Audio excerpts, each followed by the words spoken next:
Mhm. Ah.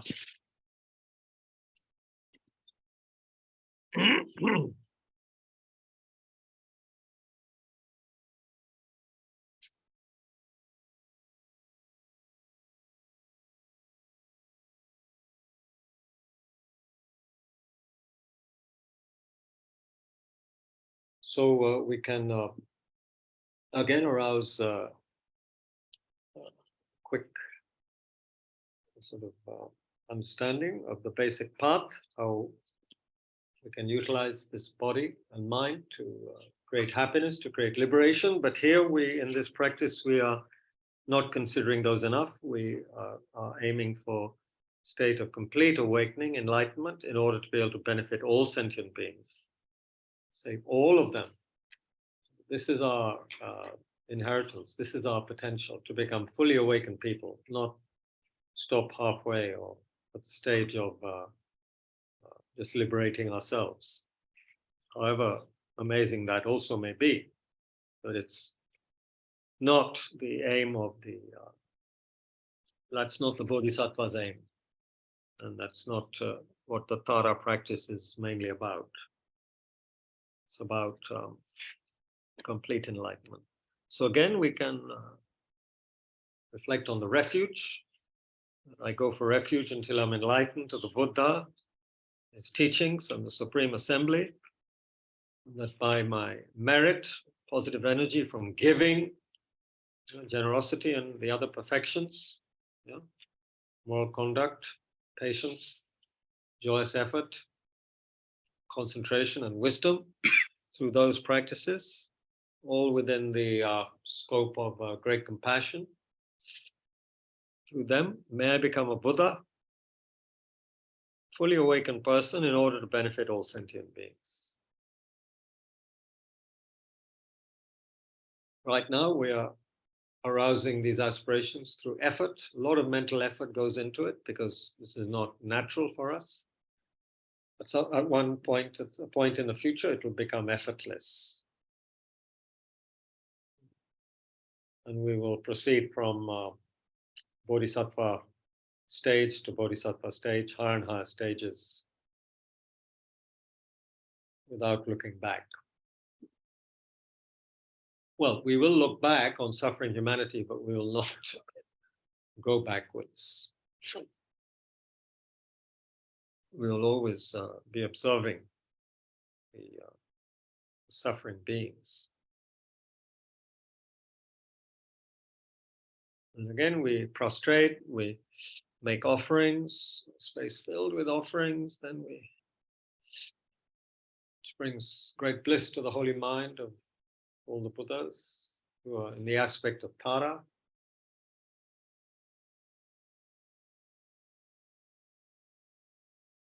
And then we remember our foolish actions, our harmful actions, some extremely harmful, really hurt others. Reflect that, resolve not to engage in such actions in the future as much as possible.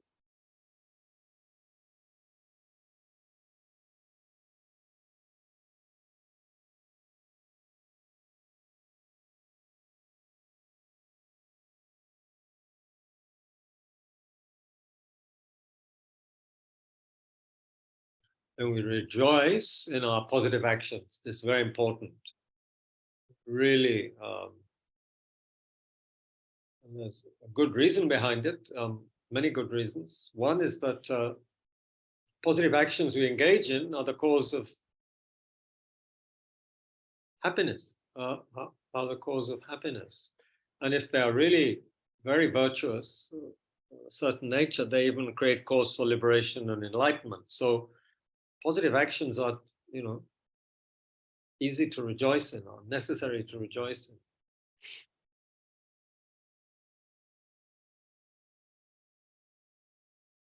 And rejoicing helps us to, it creates the cause for our own success. Whereas being envious and jealous, of course, creates unhappiness right now in this moment and is a cause of non-success. Karmically speaking, that is said to be the case. envious, jealous people do not long-term get what they want, what they really want. Of course, it's a dissatisfied mind, don't forget. If we can rejoice in every good thing that happens for other people and in the world, then our mind is constantly uplifted, never envious.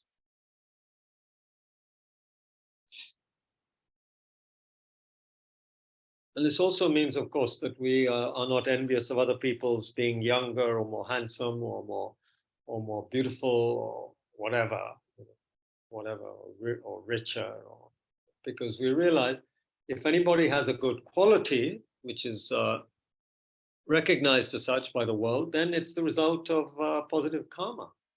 That person created the cause to be what they are, have what they have. So wonderful. They must have created some good causes. So good for them.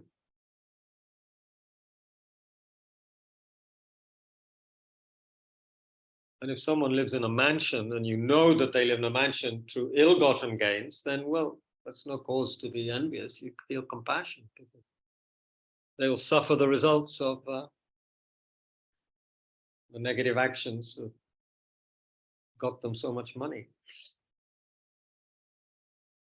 So anyway, if we use our wisdom and reasoning, we can go a long way and not torture our minds with useless emotions like, like envy, jealousy.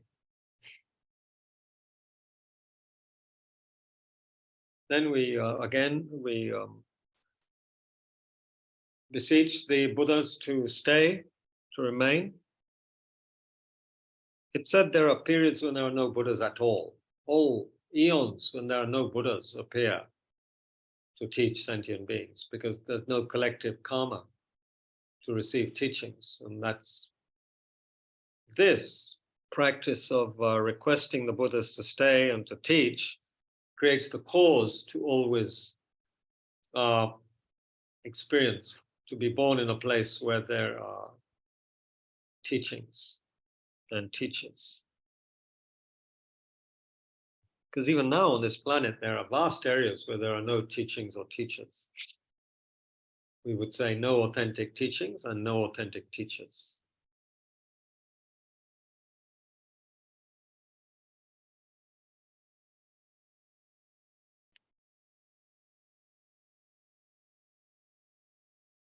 Then we dedicate this positive energy through thinking in this way, however briefly, we dedicate it towards enlightenment.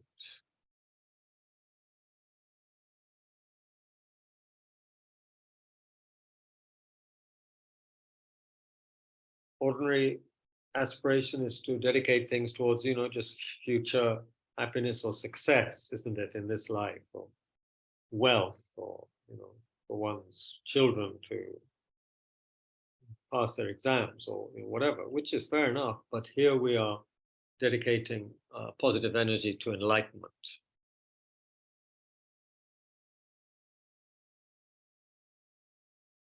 And well, I remember also there are a couple more names to dedicate for. Losang Dolkar, Malini Karma, Ram Avatar Sharma, Rajesh Kumar Sharma. Ram Avatar passed away recently, and Rajesh Kumar Sharma suffering from a weak heart and gallstones. Then also pray for stressed out, one of our former Tushita Wallace is now stressed out in London studying. Rebecca Lysholm asked to be dedicated for. And she sends a picture of her little Tara on her altar in London. She studies there. So we remember again all the people we are praying for, each of us.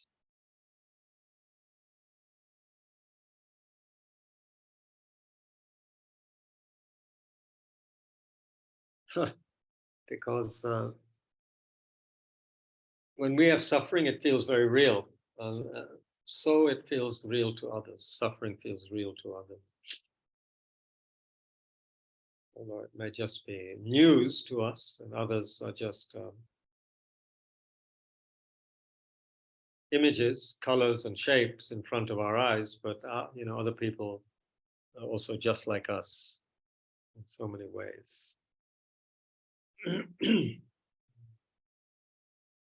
Dedicate for them.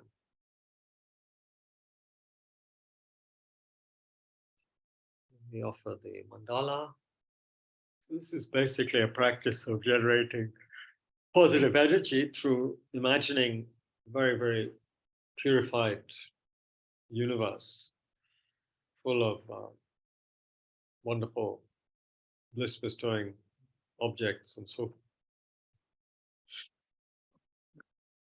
Then again, maybe in your own time, this is better. You can look at the purification part of the sadhana, and if you wish to engage in that in a short way or in a more extensive way that we did, you can do that now.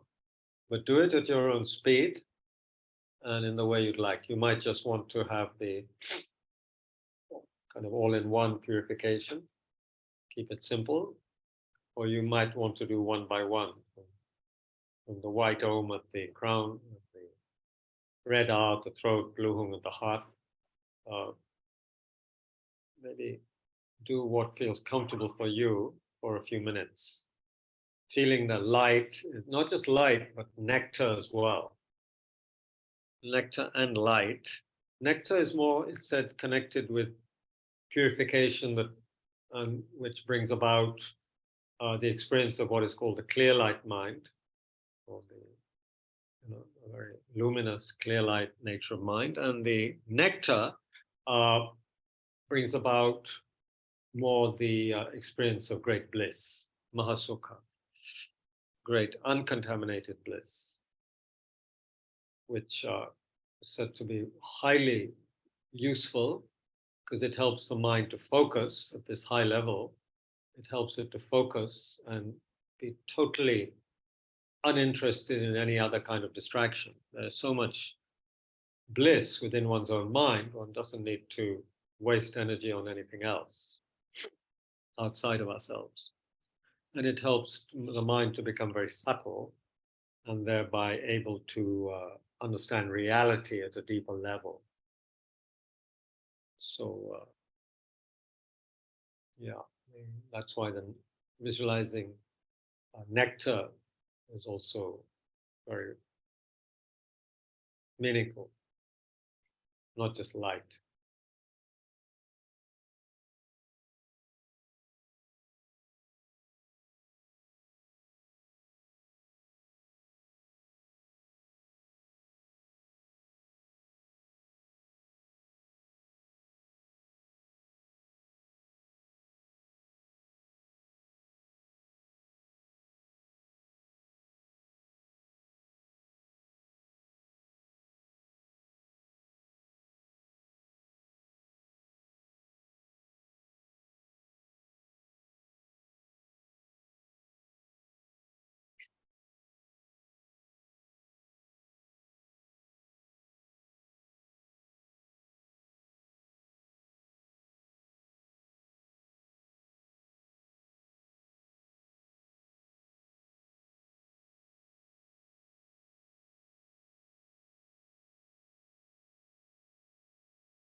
And feel the light and nectar pervading the whole body and all the impurities being completely flushed out, like dirty water coming out of clothes that you're washing, stains, dirt running out of all of the pores of one's body.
Hmm.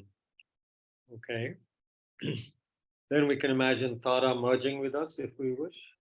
Tara melting into light, the green light that melts into oneself, and one has this sense of somehow that sense of I, me, mine that's always there, like a burden, sort of diminished or extinguished.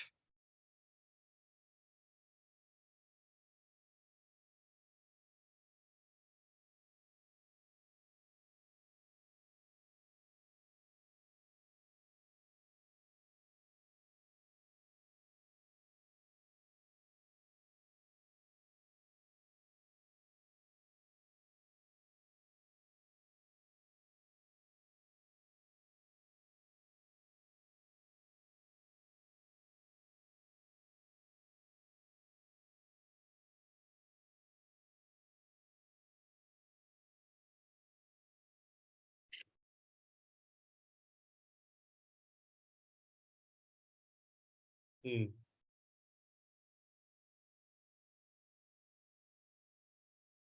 Then, if we wish, we can visualize the radiant, blissful seed syllable, thumb, or if we prefer, we can visualize Om, Hung at the heart, Hung, thumb, radiant, blissful, radiating light, nectar in all directions, purifying the beings, transforming them into Tara, then the light returning,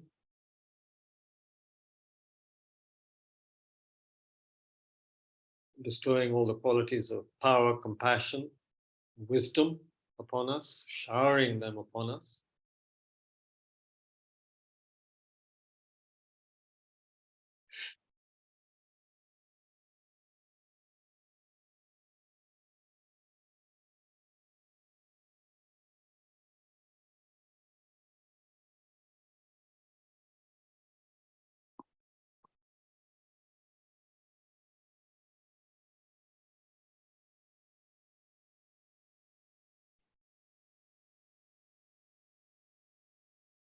So as we recite the mantra, if we wish, we listen, we feel we are being blessed by this light and nectar coming from all beings who are now Tara, from all directions of the universe, being totally blessed and blissed out by this light and nectar. Om Tare Totare Tire Soha Om Tare Totare Tire Soha Om Tare Atotare Tire Soha Om Tare Atotare Tire Soha Om Tare Atotare Tire Soha Om Tare Totare Tire Soha Om Tare Totare Tire Soha Om Tare Atotare Tire Soha Om Tare Atotare Tire Soha Om Dare Atodare Pire Swaha Om Tare Totare Pire Swaha Om Tare Atotare Pire Swaha Om Tare Totare Pire Swaha Om Tare Totare Tire Soha Om Tare Totare Tire Soha Om Tare Totare Tire Soha Om Tare Totare Tire Soha Om Tare Totare Tire Soha Om Tare Tadare Dere Swa Om Tare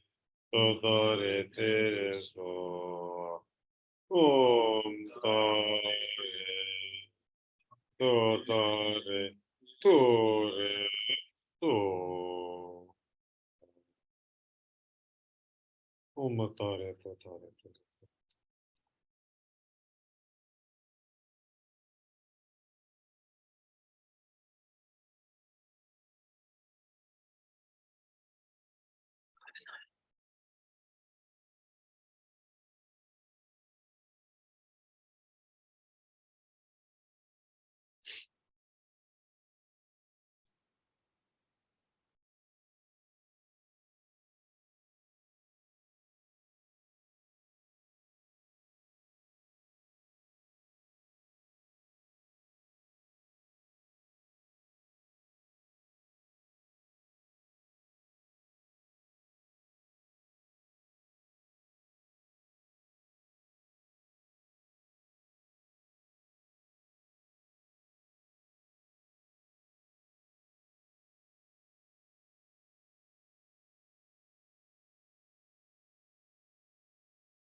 Umatare totare tore soha.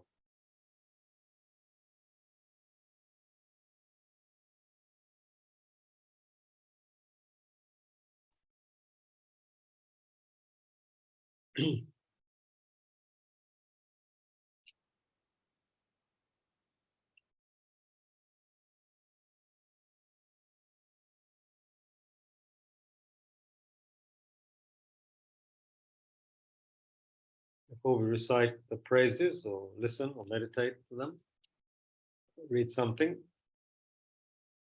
from Rinpoche's explanation of the mantra. Tare signifies release from samsara, the female one who releases. This shows Tara's function. The help she gives us is to release us from samsara, thus freeing us from suffering. Tutare signifies dispelling fears, female one who cuts off or dispels the 8 fears or dangers, stopping each inner fear, which is related to an outer danger. One might have to change some of the outer dangers here, but anyway, to give an idea, ignorance, the danger of elephant, hatred is the danger of fire, attachment, the danger of water, pride, the danger of lion, jealousy is the danger of the snake, wrong view is the danger of the thief,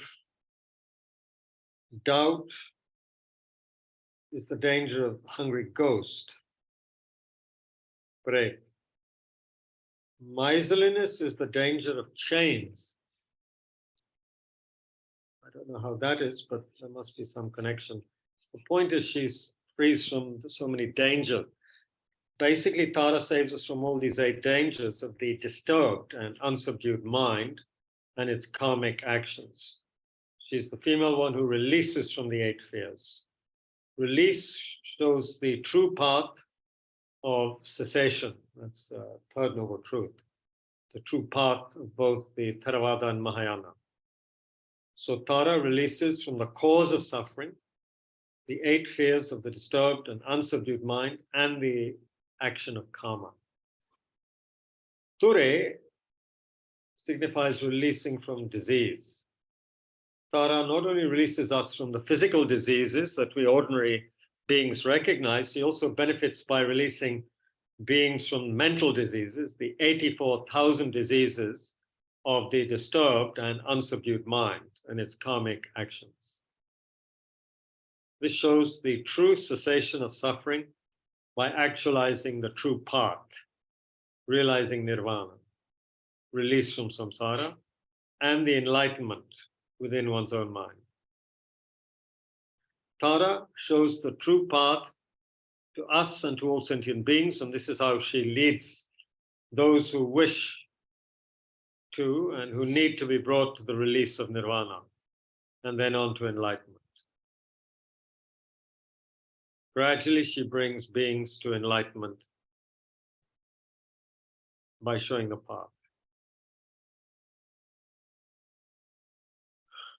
She liberates us and all sentient beings from the fears of samsara, bringing us to the blissful state of peace for oneself, and then further liberating us from the bondage of this nirvana and brings us to ultimate enlightenment.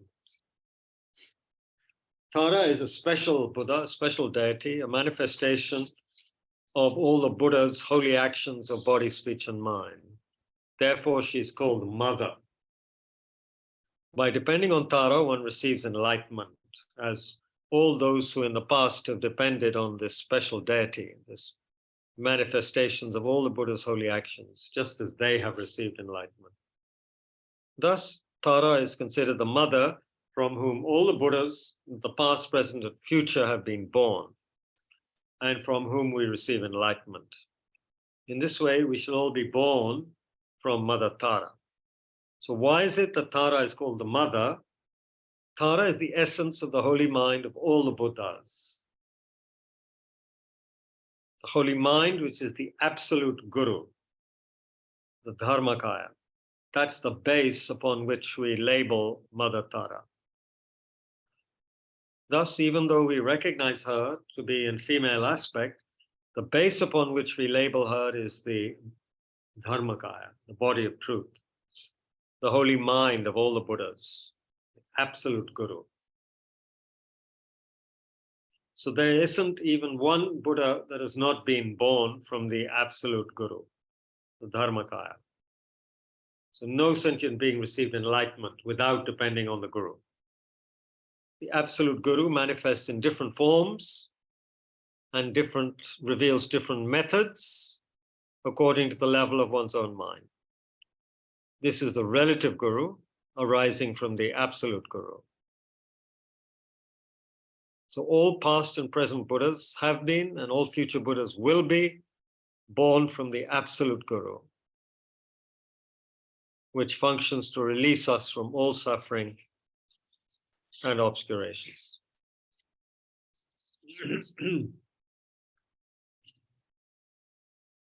So now we're just over halfway through the session, 3.5 hours. So only 3.5 hours to go. Well, we don't have to go till 6. Anyway, this is just to encourage us. And, I hope our friend is having good dreams. So we can recite the praises.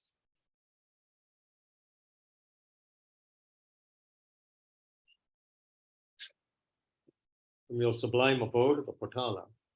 O Tara, born from the green letter Tam, your crown is adorned with the Buddha Amitabha. Is the red Buddha of boundless light, connected with the west. Hold on. Yeah, with the west, the western direction.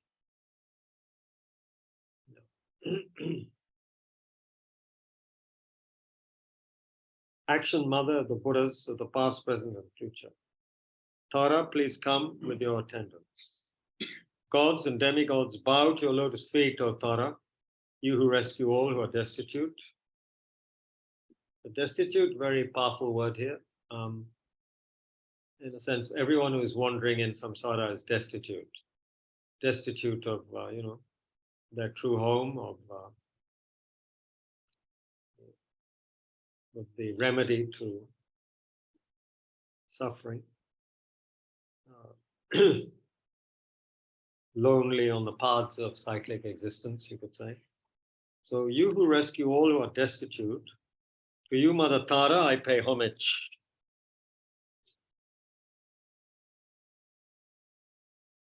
Let's recite it once in English, the chantable version, just to show that it can be done in English. Om, I prostrate to the noble transcendent liberator.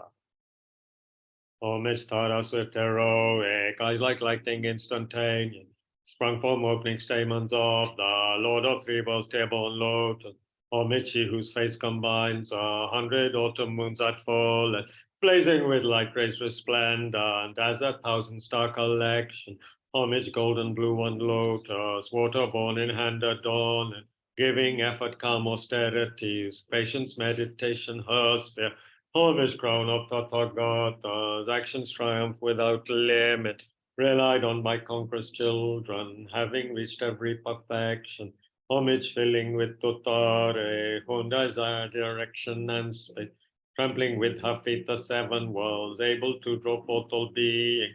Homage worshipped by the all Lord, Chakra Agni Brahma Marut, honored by the hosts of spirit, corpse raisers Gandharvas Yaksha. Homage with her triumphess on destroying those magic diagrams, her feet pressing left out light and blazing in a raging fire blaze. Homage to the very dreadful destroyer of murder's champion, she with frowning lotus visage, who is layer of all enemies.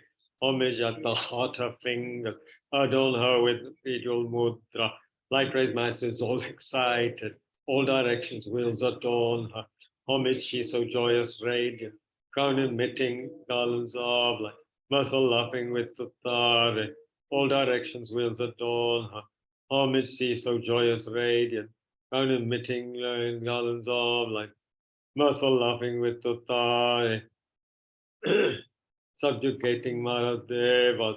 Homage she able to summon all her guardians assembly, shaking, frowning with her home sign, saving from every misfortune. Homage crown adorned with crescent, moon all ornaments were shining, Amitabha in her hand, sending out much light eternal. Homage she with wreath ablaze like eon-ending fire abiding. Righteous left when joy surrounds you, brutal enemies destroying. Homage her palm and with her foot beats, scowling with the letter Om. The seven levels she does conquer. Homage, happy, virtuous, peaceful. She who feels his peace nirvana. She endowed with Om and Swaha, destroyer of the great evil. Homage, she with joy surrounded, tearing foes' bodies asunder. Sri Hung and knowledge mantra, arrangement of the 10 letters. Homage to your letter. My foot stamping shakes the three worlds, Meru, Mandara, and Vindhya. Homage holding in her hand the Demak moon of Deva Lake. Wise spoken Tara and Pe, totally displaying poison. Homage and the Kenaras to honor, honored in all joyful splendor. She dispels all joyful splendor. Radiance of sun and full moon, with Tvaithara and Tutare, she dispels severe contagion, homage full of liberating, all by the three set of three natures, also of spirits Yakshat, and corpses supreme Tore. These praises with the root mantra, and prostrations thus are 21. I'll recite twice in Tibetan now.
Ciao perché paro to coro to joma yekun yekun jagi nente me pato presentu barama ciao de dore je pa tempo do ki pa un pro joma chege do no dente da o tam chuma lu ma ciao de kon jon no ta ge somu to kana pa ge ma jogu kolo malu choki kolo ge pe 자기 여기 저놈 뭐 저들 누가 와지 빼 여기 내기 대화 뺨 셰베랍 또 따라이 도도 되는 것도 째마 자세히 사니까 저놈 나중에 많이 많이 돈의 여익에 온기 범바닥에 놓으라도 마 자세히 게무상이 바르마 레베타나 아빠 멜레 타프레신투 아랍테마 자세히 가는 메타 바웨 정연하네 예근 예근 저기네 예근 예근 거네 거게 다이 본인 브라조마 저저저저저 저기 저기 도마 저기 여기 이바도 너희가 마 저저게 무시마 저기니마 어연도도 뱀페 또 호연도도 뱀페 대바자마자마니마 저대거네가라 가웨 저기는 너게 마 이게 저변하니 그배 대바도마니마 저대거네 옹기담에서지 그러면서 이제 no tangi begi ge no mani sama chodolai no bia bol alo mi ache tema kone ga jagawa ji ke sara me ne ma chani chodol na ke pe de do do tema do no no so no jama ni ma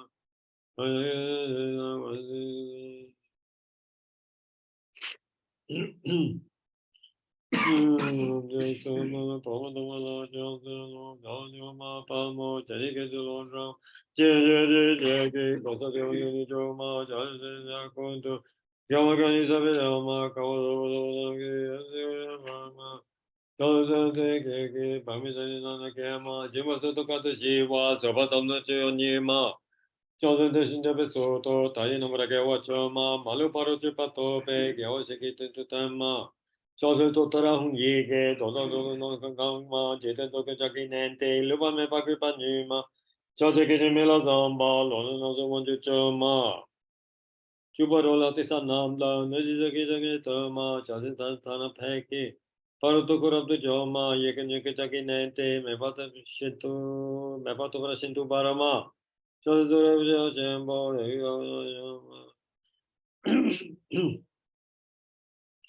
주의전의 댄데 다우tam지 말리서마 자세 건조도 나게 소원도 남바게마 말로 저기 걸로 gempe 랑이 여기서는 또마 저세랍도가 지페 저세랍도가 지페 여기 여기 대와 벨마 샤페랍지 도타라이 도연은 세마 자세 소놈 전에 그 반이마니마 돈이 유익에 온기 바보든지 nombrado ma 자세 다we 오케이 게마다지 바마 Repetono pa mele, tavra sindu arapsema,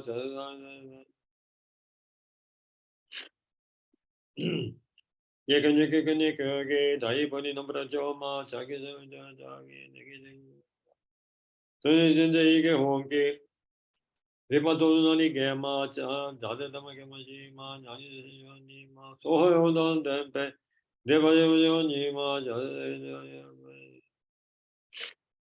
자세 kone kara gawe, dai luni nambra gema, yeke chabina ni kepe, Jiviri Palovino Nima Chadri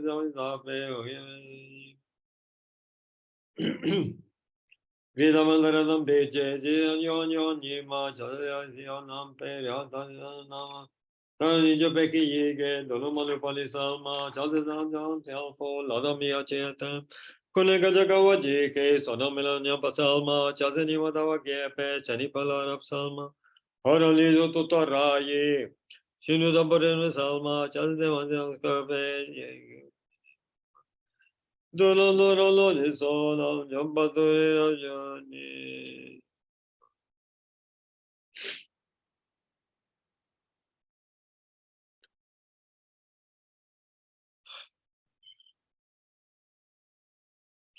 Savelo Gita Dita Chasavani Nisu Sashi.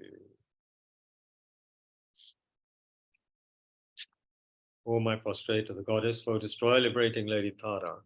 Homage to Tare, Savior is heroine, with Totare dispelling all fears, granting all benefits with Ture, to her with the sound, Swaha, I bow down.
Okay, well maybe those who wish can take a short 5-minute break. Anyone needs a blanket? And bring some from upstairs. Anybody cold? Anybody cold? It's a bit chilly.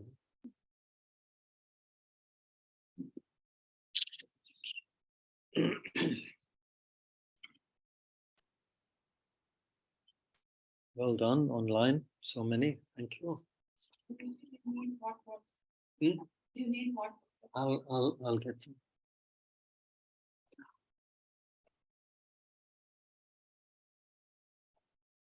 I'll also put some in the kettle. देखो खत्म होने वाला होगा.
Hmm?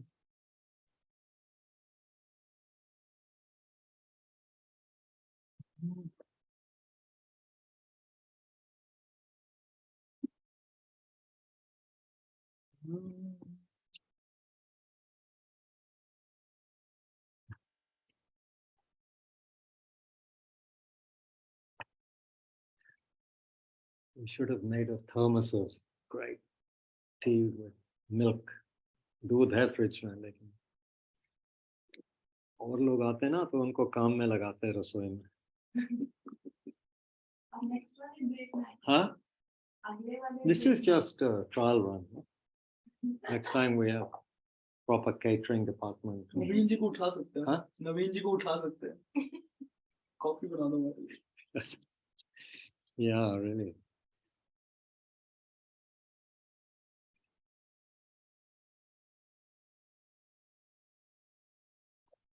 Uh, okay, I thought now we could recite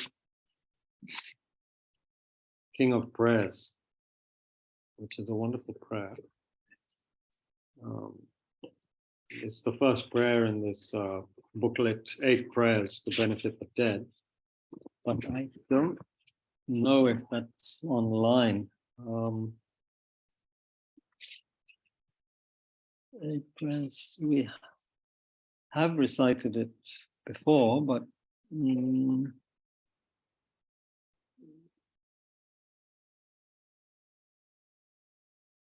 wonder if it's easy to. Are you there, Sujiti? There's a lot of people with their rectangles still there, but I think people are totally zonked out. What am I doing?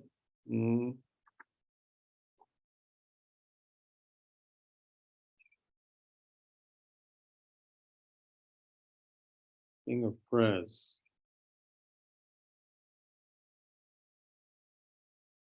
King of Prayers, what should I put? PDF?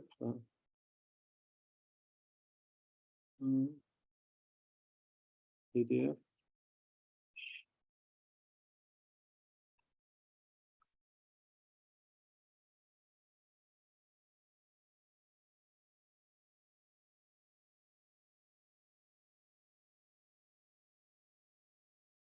King of Prayers, okay.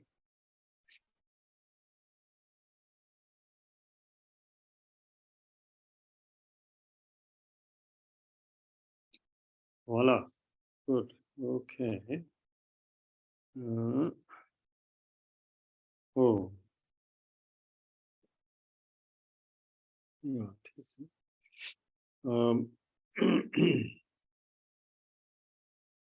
Send file.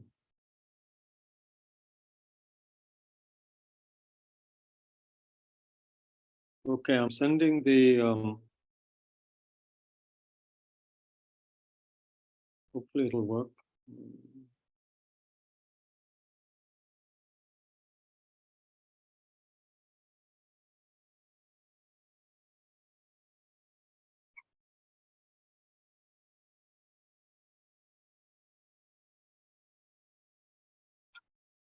I'm trying to send the King of Prayers to all of you.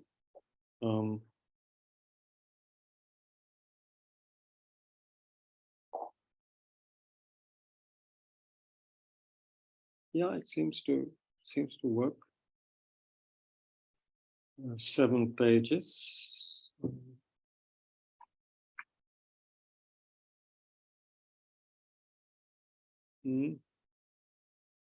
Oh.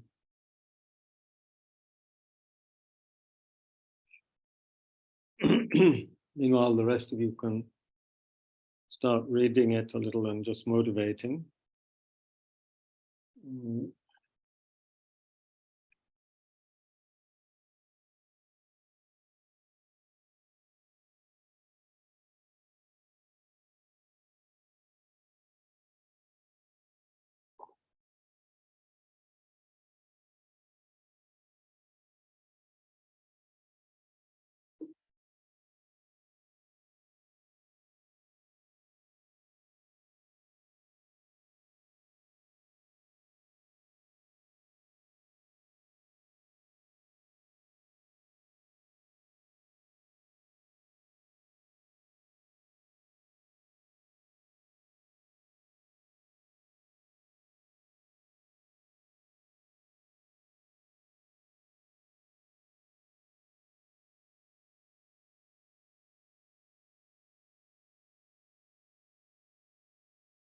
So this is one of the prayers that Rinpoche recommends many times. It's not just something that is recited when somebody passes away, but at any time. It's amazing, as you'll see from the language, extraordinary bodhisattva prayer.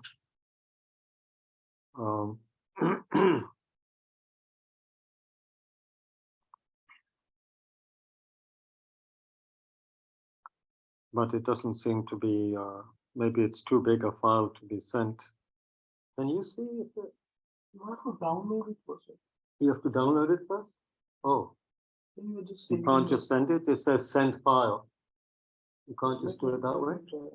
If you go to King of Prayers, Aspiration, King of Aspiration Prayer PDF, and the FPMT one, and Otherwise, you can just try copy pasting the link. you can't just send file.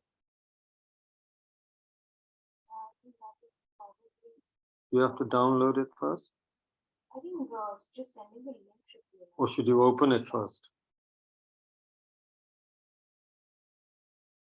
These are the options.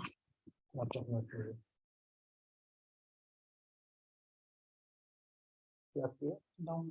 Oh,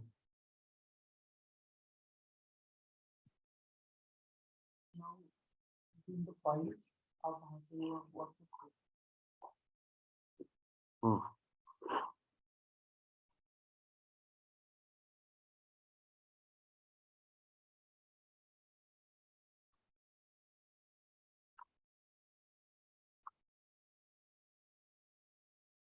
Downloads को empty बता रहा है. files में होगा. Files में. Files का.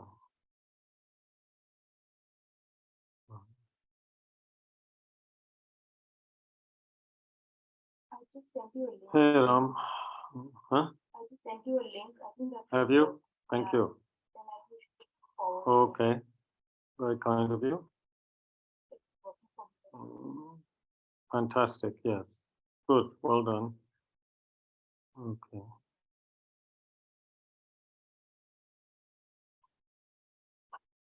Thanks to the younger generation, we have.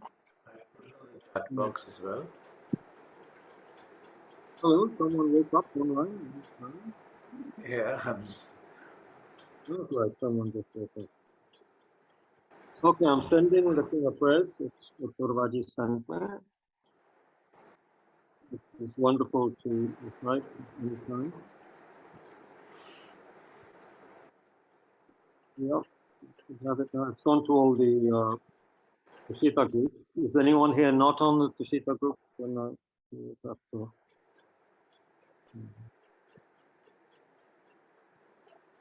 Okay. Anyway, otherwise you can just listen and reflect. It's gone to all the groups.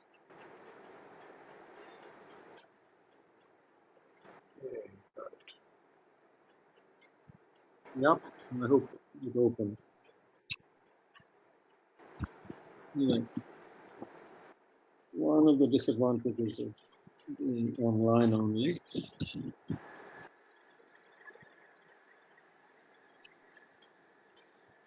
All right, King of Prayers, the extraordinary aspiration of the practice of Samantabhadra.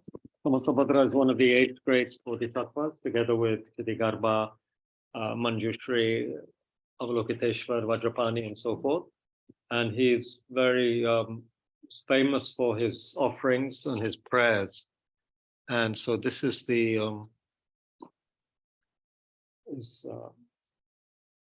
called the King of Prayers, and very popular in the Tibetan tradition. It's recited a lot by all of the 4 schools. Okay, so we can read it at a leisurely pace. We don't need to rush, and we can absorb the meaning, which is amazing.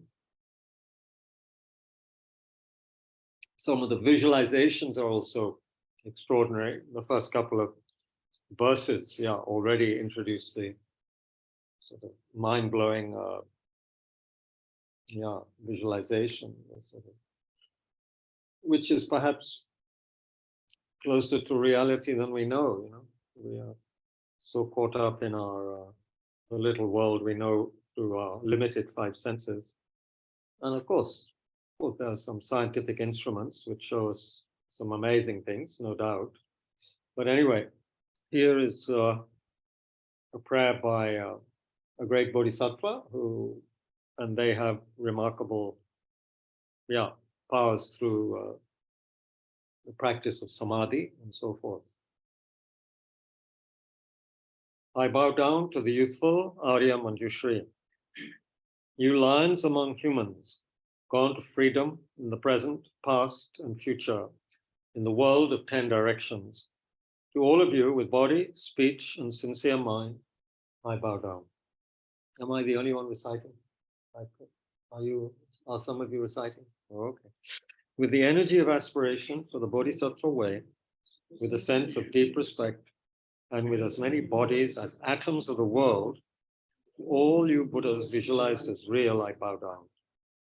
On every atom are Buddhas, numberless as atoms, each amidst a host of bodhisattvas. And I'm confident the sphere of all phenomena is entirely filled with Buddhas in this way.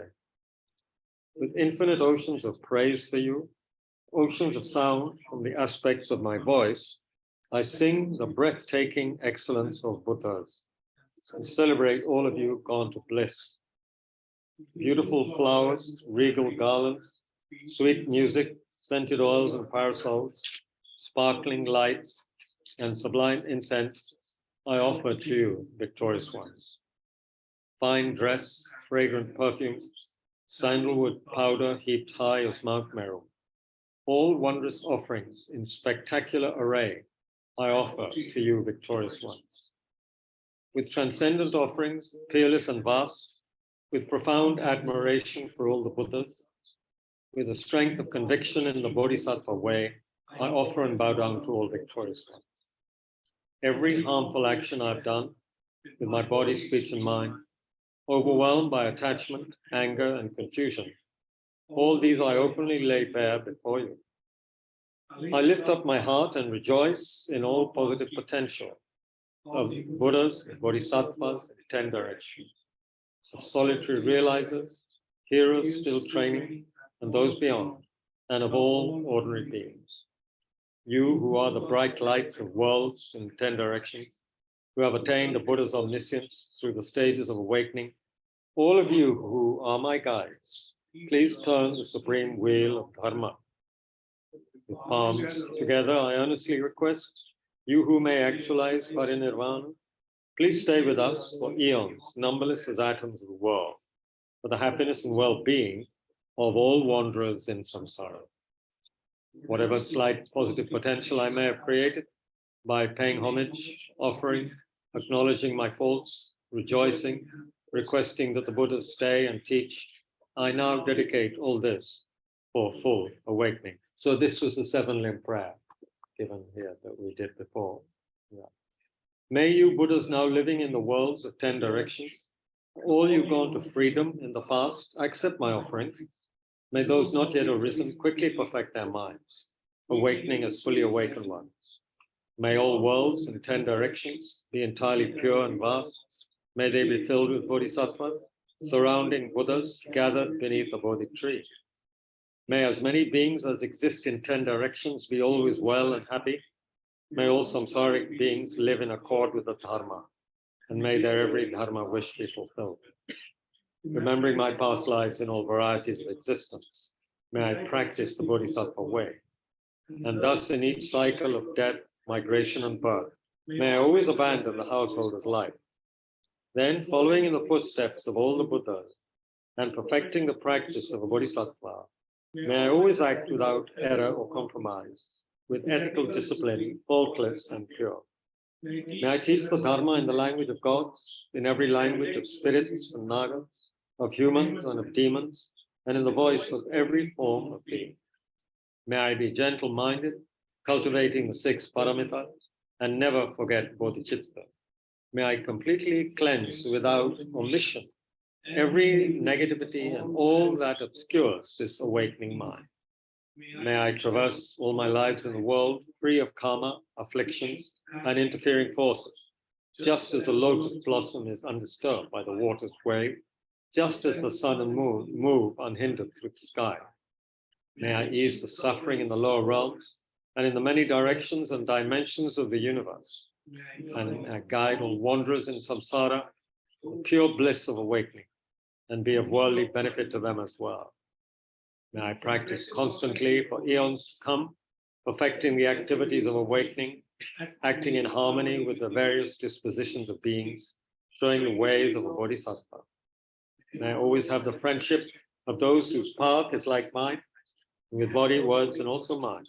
May we practice together the same aspirations and activities.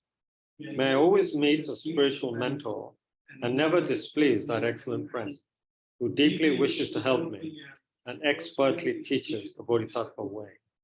May I always directly see the Buddhas, masters encircled by Bodhisattvas, and without cause or discouragement for eons to come. May I make extensive offerings to them. May I hold within me the Buddha's genuine dharma, illuminate everywhere the teachings that awaken, embody the realizations of the Bodhisattva, and practice ardently in all future eons. While circling through all states of existence, may I become an endless treasure of good qualities, skillful means, wisdom, samadhi, liberating stabilization, gathering limitless, pristine wisdom and positive potential. On one atom, I shall see Buddha fields numberless as atoms, inconceivable Buddhas among bodhisattvas in every field, practicing the activities of awakening.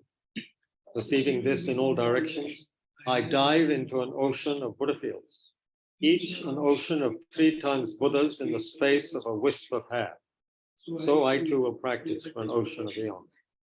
Thus I am continually immersed in the speech of the Buddha, expression that reveals an ocean of qualities in one word, the completely pure eloquence of all the Buddha, communication suited to the varied tendencies of being. With strength of understanding, I plunge into the infinite enlightened speech of the Dharma, of all Buddhas in 3 times gone to freedom, who continually turn the wheel of Dharma methods.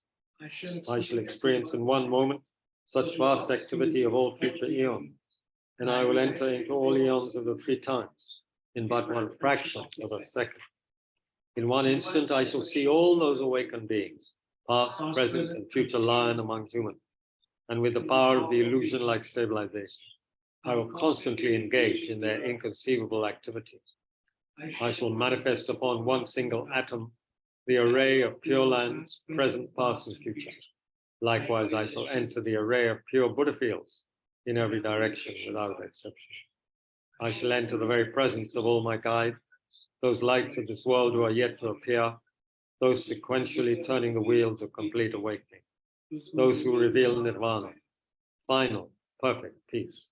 May I achieve the power of swift, magical emanation, the power to lead to the great vehicle through every approach, the power of always beneficial activity, the power of love pervading all realms, the power of all surpassing positive potential, the power of supreme knowledge unobstructed by discrimination, and through the powers of wisdom, skillful means, and samadhi, may I perfect the power of awakening, purifying the power of all contaminated actions, crushing the power of disturbing emotions at their root, diffusing the power of interfering forces. I shall perfect the power of the Bodhisattva practice. May I purify an ocean of worlds. May I free an ocean of beings. May I clearly see an ocean of dharma. May I realize an ocean of pristine wisdom. May I purify an ocean of activities. May I fulfill an ocean of May I make offerings to an ocean of Buddha. May I practice without discouragement for an ocean of eons. To awaken fully through this Bodhisattva way, I shall fulfill without exception all the diverse aspirations of the awakening practice of all Buddhas gone to freedom in the 3 times everywhere. In order to practice exactly as the wise one called Samantabhadra, all embracing good, the elder brother of the sons and daughters of the Buddhas, I completely dedicate all this goodness. Likewise, may I dedicate just as a skillful Samantabhadra, with pure body, speech, and mind, pure actions, pure Buddha feel. I shall give rise to the aspiration of Manjushri for this bodhisattva practice of all-embracing good, to perfect these practices without discouragement or pause in all future ill. May my pure activities be endless, my good qualities boundless, and through abiding in immeasurable activity, may I actualize infinite emanation. Limitless is the end of space. Likewise, limitless are living beings. Thus, limitless are karma and affliction. May my aspirations reach, be limitless as well. One may offer to the Buddhas all wealth and adornments of an infinite world in 10 directions. One may offer during eons numberless as atoms of the world, even the greatest happiness of gods and humans. But whoever hears this extraordinary aspiration and longing for highest awakening gives rise to faith just once, creates far more precious positive potential. Those who make the heartfelt aspiration for the Bodhisattva way will be free of all lower rebuts, free of harmful companions, and will quickly see Amitabha, infinite light. And even in this very human life, they will be nourished by happiness and have all conducive circumstances. Without waiting long, they will become like Samantabhadra himself. Those who give voice to this extraordinary aspiration will quickly and completely purify the 5 boundless harmful actions created under the power of ignorance. Blessed with supreme knowledge, excellent body, family, attributes, and appearance, they'll be invincible to vast interfering forces and misleading teachers. And all the 3 worlds will make offerings. Going quickly to the noble Bodhi tree, sitting there to benefit sentient beings, subduing all interfering forces, they will fully awaken and turn the great wheel of Dharma. Have no doubt, the complete awakening is the fully ripened result, comprehended only by a Buddha, of holding in mind, by teaching, reading, or reciting, this aspiration of the Bodhisattva practice. In order to train, just like the hero Manjushri, who knows reality as it is, and just like Samantabhadra as well, I completely dedicate all this goodness, just as they did. With that dedication, which is praised as greatest, all the Buddhas gone to freedom 3 times. I too dedicate all my roots of goodness to the attainment of the Bodhisattva practice. When the moment of my death arrives, by eliminating all obscuration and directly perceiving Amitabha, may I go immediately to Sukhavati, pure land of great joy. Having gone to Sukhavati, may I actualize the meaning of these aspirations, fulfilling them all without exception, for the benefit of beings for as long as this world endures.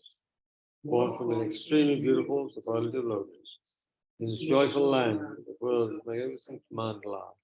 May I receive a prediction of my awakening directly from the Buddha Amitabha. Having received a prediction there, may I create vast benefit for beings throughout the 10 directions, with billion emanations by the power of wisdom.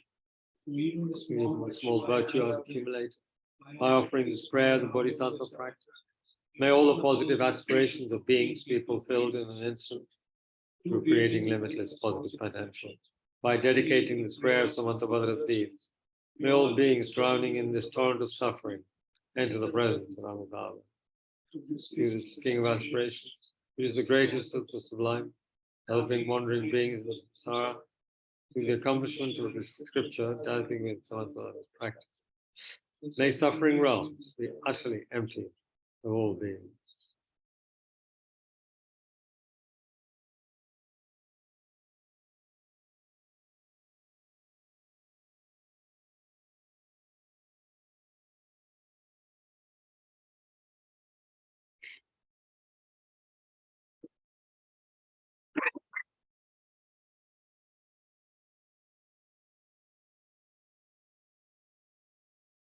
At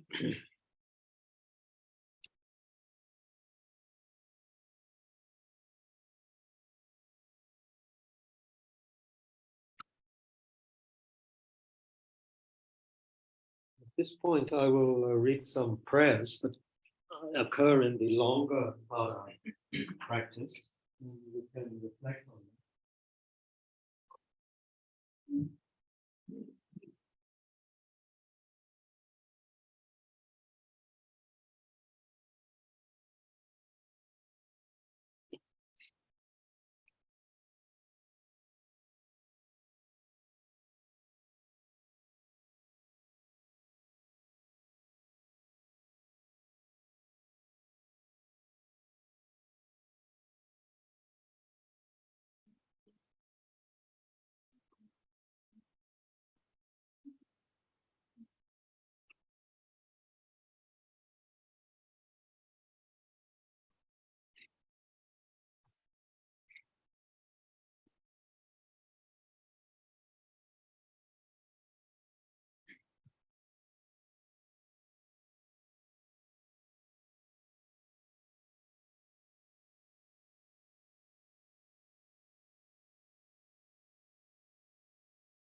So the Tibetans are very much, and also and this must come from the Indian tradition, to constantly speak about the benefits of practices, like any of the meditations, or if you study the Lamrim literature again and again, what's the benefit? What are the benefits of doing this? They're listed. What are the demerits of not practicing in a certain way? They are listed. So that gives more incentive to practice. So this is from the prayer of the benefits.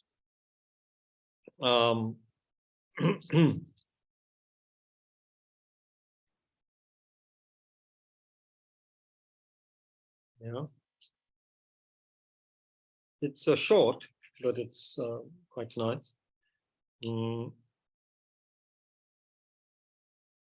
And then there are some prayers. Okay, so often at the end of Atara Puja, or maybe recitation of the praises or something, then they recite this prayer. And also, we don't have the ability to do this properly, but there's a particular practice called the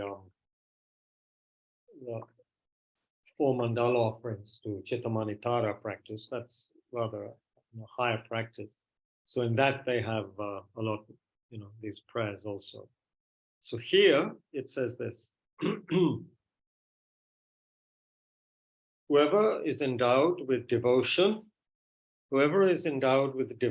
for the goddess, and don't misunderstand goddess. Goddess means Tara, Buddha Tara, but often deity or goddess is used, not to be understood in any other way. So whoever is endowed with devotion for the goddess and recites this with supreme faith, remembering it at dawn, upon waking, and in the evenings, it's referring to the praises, the 20 to the taras that we recited. So if we recite this with supreme faith, remembering it at dawn, upon waking, and in the evening, will be granted all fearlessness, will perfectly pacify all negativities, and will eliminate all unfortunate migrations. Migration means from this human realm to lower realms, animal realm, or others. Doesn't mean from one country to another. The multitudes of Buddhas will quickly grant initiation. Thus, endowed with this greatness, one will eventually reach the state of a Buddha. If affected by the most terrible poison, whether ingested, drunk, or from a living being, just by remembering will one be thoroughly cleansed. If this prayer is recited 2, 3, or 7 times, it will pacify all the sufferings of torments caused by spirits, fevers, and poisons, and by other beings as well. If you wish for a child, you'll get a child. If you wish for wealth, you will receive wealth. All your wishes will be fulfilled and all obstacles pacified. Now, I think like all traditional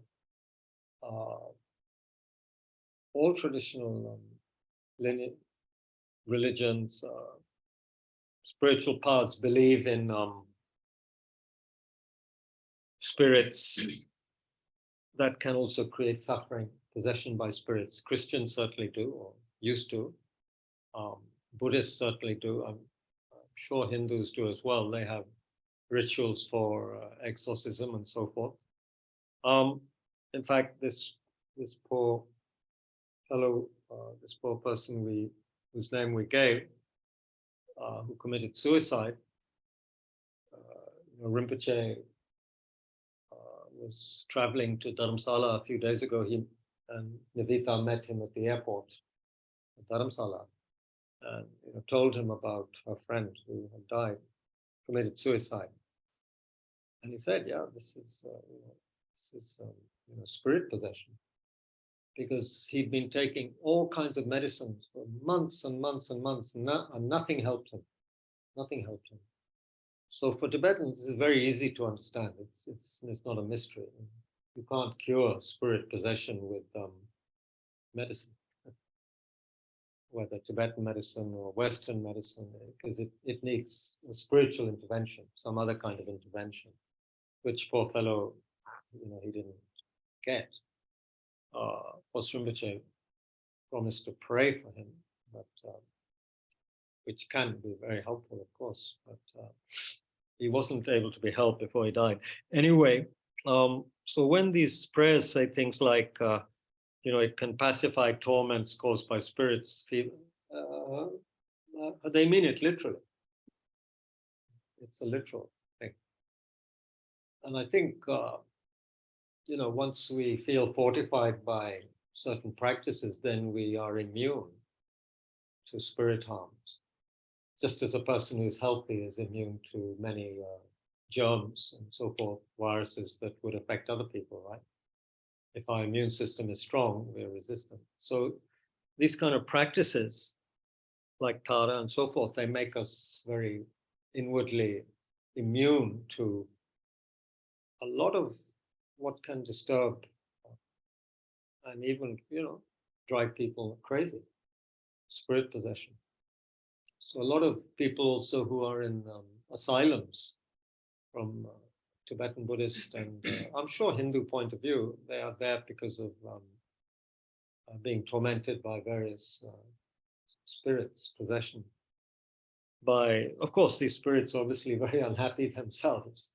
Otherwise, they wouldn't possess people and make them, unhappy and, cause suicide.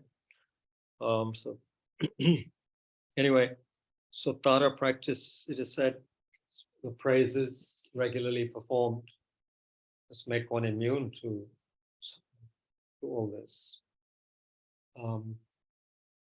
If you read, it's there in the other traditions. I know that the Aghora tradition of Hinduism,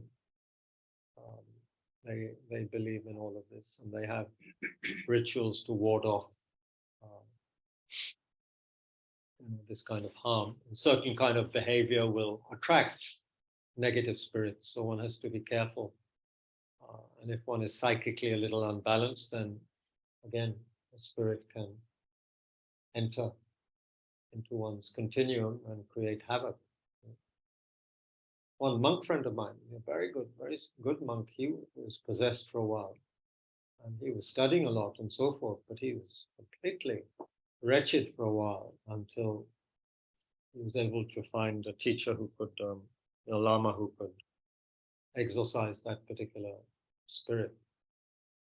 So there could be many reasons to have the harmless, bad karmic connection with a particular being from a past life, and now they are a spirit and they can harm one or help one, possibly, some of them, of course. But the ones that possess are usually not so useful. Anyway, Tara practice helps, and if you read the extensive commentary on the attributes of all the different Taras, and we have a book here on that, what each Tara is, what they represent, what their practice helps to overcome, and so forth. And several of them are specially for overcoming spirit harm and so forth, and preventing harm from spirits, because apparently there are so many categories of beings that we cannot see who come into the spirit category, and many of them are very mischievous. Some of them are downright, very harmful, and also they can easily be upset by various kinds of human behavior. For example, digging or urinating in places which belong to those spirits, which they consider their territory. Where we're sitting, we think just we're sitting here because we can't see the other kind of beings. But even lamas like Dzongsa Rinpoche, who one might think is very modern and rational, which he is, he also speaks in that way also, that you have no idea where you're sitting. It could belong to someone else or who thinks it's their place. So you better behave, where you are, and not and make offerings. Like whenever lamas do long meditations or practices or retreats, there's always offerings put up for the local so-called landowner, landlord spirit. It doesn't refer to a human being, it refers to a spirit that most of us can't see. And then the local protector, this, that, and others. And one makes sure one keeps on remembering them and thanking them for allowing one to use their space, because it's their space too. Just we can't see them. There's this amazing story, which I completely believe. There's no reason to disbelieve it for me. But Rinpoche, Lama Zopa Rinpoche, of course, travels a lot by air. And anyway, he often doesn't eat the food that the airline provides. One time he didn't touch it at all. And so his attendant, Roger, asked him, why he hadn't eaten his food at all on the airplane. And then Rinpoche said to Roger, who's also a monk, very good monk, who's served Rinpoche now for, I don't know, 35, 40 years.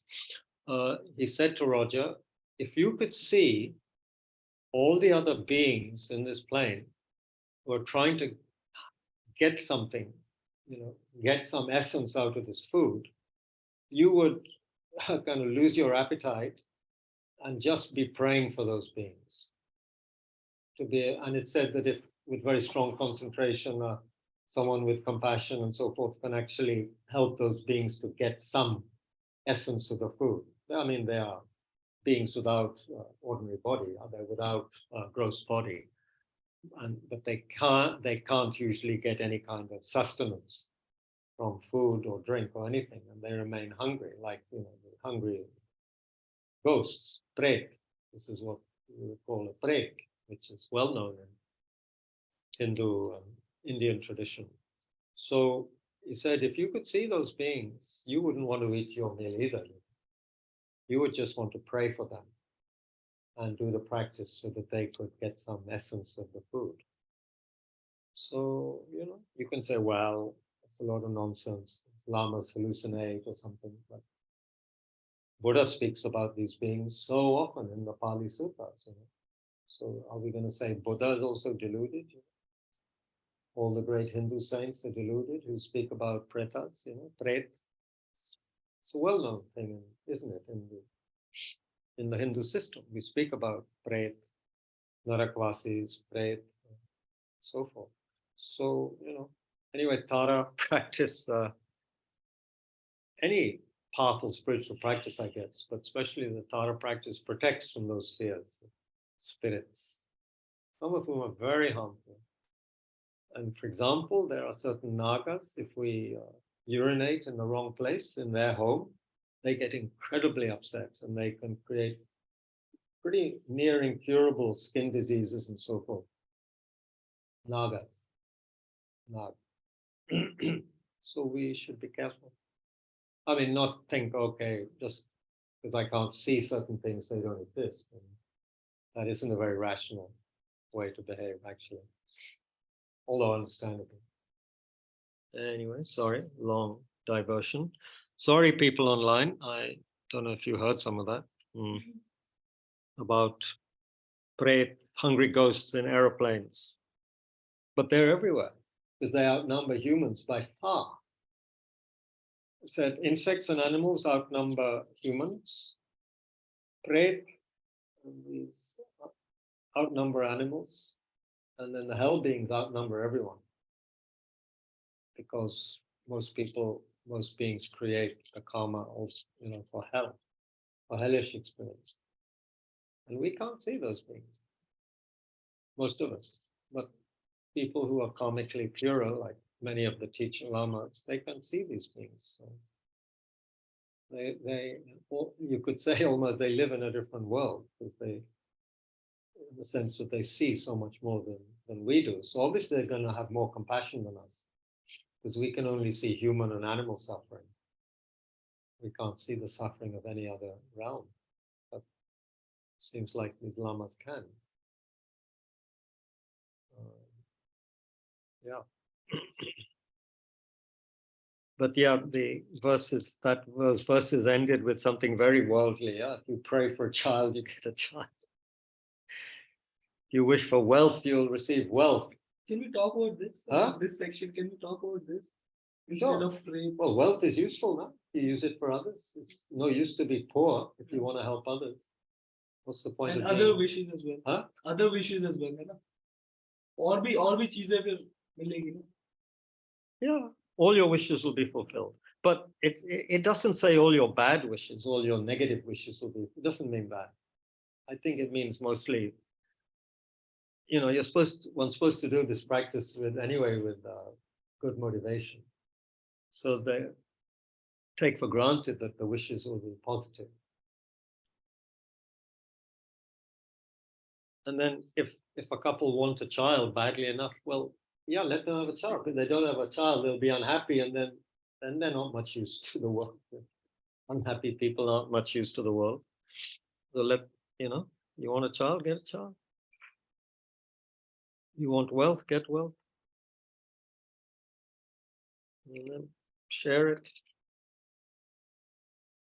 Then the other prayers that are also there in these longer versions, and don't forget, all of these practices have short, medium, and long versions. Like if we were ever to do the long version of the medicine Buddha Puja, it would take hours. We do a ridiculously short one because that's all we can cope with. But the Tibetan ones, like 3, 4 hour, 5 hour medicine Buddha pujas, extensive. I think we did one for Simmer's mom. We did a longish one once, but it was only an hour and a half or 2 hours. For Simmer's mom, we did one. That's right. We did it on Zoom. Yeah. Okay, Venerable Tara and your retinue, please bless me with the affection of your non-referential compassion, so I may be able to fulfill all my wishes without obstacles. Non-referential means not kind of sticking on any point, a kind of spacious compassion.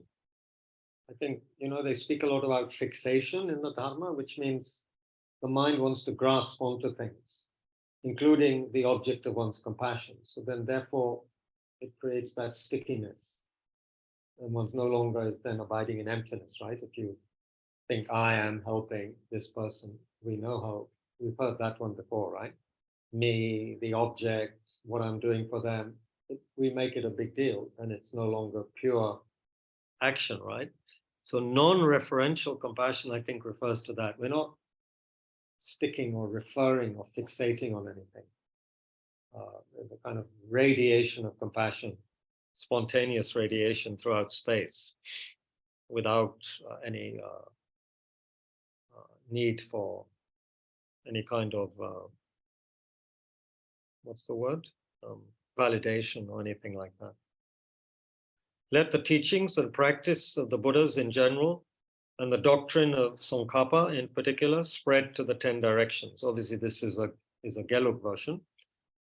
Let the Sangha who uphold the doctrine be harmonious, and may their enlightened activities increase. Please pacify conflicts, famine, and sickness in this country. Increase the Dharma and good fortune. Expand the power of Dharma rulers, and grant happiness to the central and border areas. Obviously, this was in the context of Tibet at that time, but in India too. Border areas, we need peace and happiness in those places, right? Please protect us from temporary and ultimate fears, such as the 8 and 16 great fears. Well, the 8 were mentioned. I don't know what the 16 are. It will be somewhere.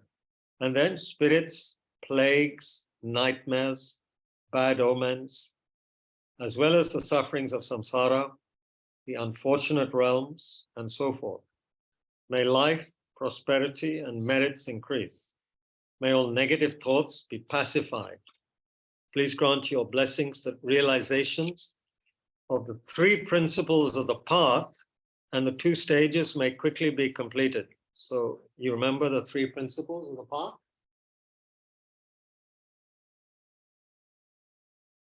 Have you done Keshala's teachings? I'm trying to recollect with all the coffee in my system. Without coffee, you said. What an excuse. Wisdom, concentration, and That's the 3 higher trainings, I think. there are So in the Mahayana, what are the 3 principles? The 3 principles of the path. Okay, renunciation, bodhicitta, and and emptiness. emptiness realization. Yeah. So please grant your blessing that those three may be realized. And the two stages refers to the two stages of Tantra, the generation stage and the completion stage. From now until the essence of enlightenment, I have no other refuge than you. Bless and care for me as a mother does for her only child.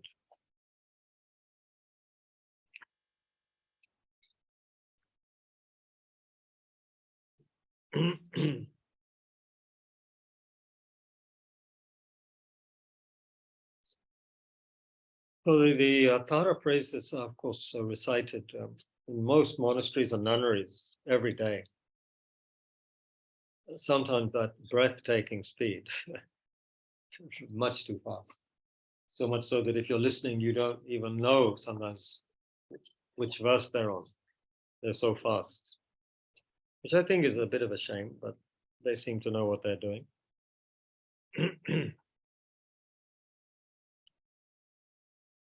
We have to do these thrice. Ah, तीन बार पढ़ना पड़ता है. 3 bar, 7 bar, 21 bar, when one does the morning, 21 bar. एक बार नहीं. You can, but it's like lazy person. You can whip through each praise, each recitation of the praises in 3-4 minutes. So of course, if you really don't have time, then once is good, One can usually do 3 times. See, don't forget also this, a lot of this is for monastics, right? So as soon as monastics in the monasteries get up, they start memorizing and reciting. It's like that's their life, interspersed with meals, maybe small afternoon rest. But otherwise, they are, even if you watch the Western monks who are studying seriously in the monasteries, also, they're often with their texts, walking up and down, memorizing in any spare time they have. And when they get up, they're supposed to recite certain things, and Manjushri mantras and so forth for wisdom. So this is, but for us, of course, we do other things when we wake up. We start checking our messages, we start doing this and that. I start preparing tea, stuff. So it's like. Also, does reciting from memory increase merit as well? Well, it's like easier. I used to know these phrases by heart, but then my mind degenerated. But I used to know the phrases, and the Tibetan monks, for them, it's nothing. They memorize hundreds of pages of text. So they memorize it for their own ease and not. It's ease, right? Merit. Well, I mean, everything creates merit, but like that, if it's a good motivation. But imagine you're in a classroom and you have to keep on referring to the text, and but if you've memorized it, it's so much easier. Yeah. There was a monk doing retreat at Kushinagar. We helped with his retreat for 2 months at Kushinagar last year, and he is spending so much of his spare time outside of his formal sessions. He was memorizing. 30-year-old or whatever he was, early 30s, the monk still memorizing stuff. And seem to be enjoying it. It's not like a penance. So I guess they get into that routine. It's like, we check messages and scroll, and they memorize, kind of. It's whatever you get used to, you get used to. And memorizing texts and prayers is more meritorious than just checking messages unless one, of course, is engaged in very beneficial work with a good motivation.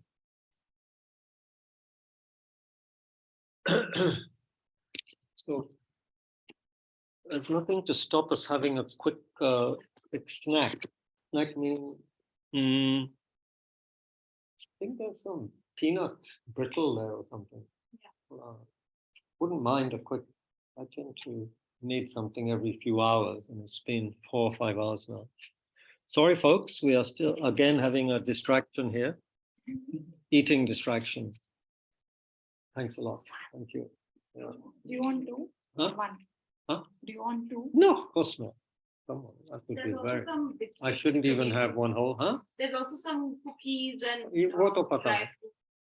Ah, that's good, isn't it? But this is.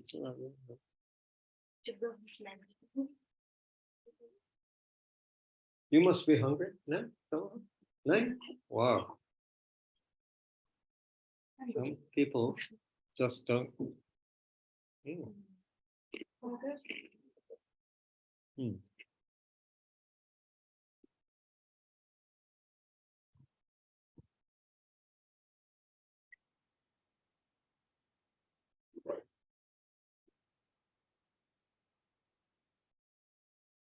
No, it really is time. He should get up now. It's 4 o'clock. And do Tara practice. Do Tara practice.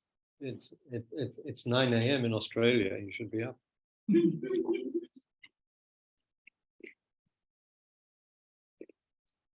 He's up. He is up. Good.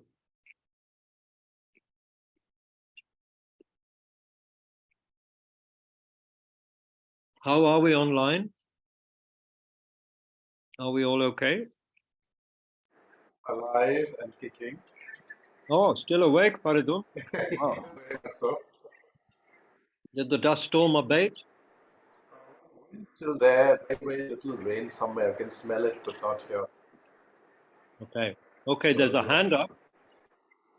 Somebody called iPhone has raised their hand. Yeah. Please.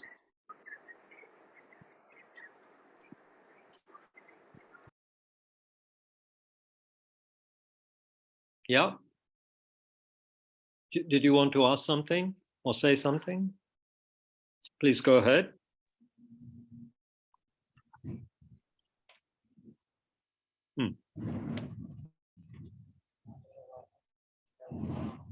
We need to unmute.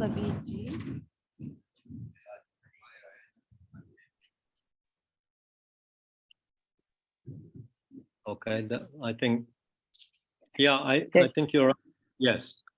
Dashile Venkabirla. I was Well, just saying we are here. Online people are here. Haha, okay, good, good. And Yeah. all those scary stories are really scaring me at this hour alone. Scary stories? Which scary stories?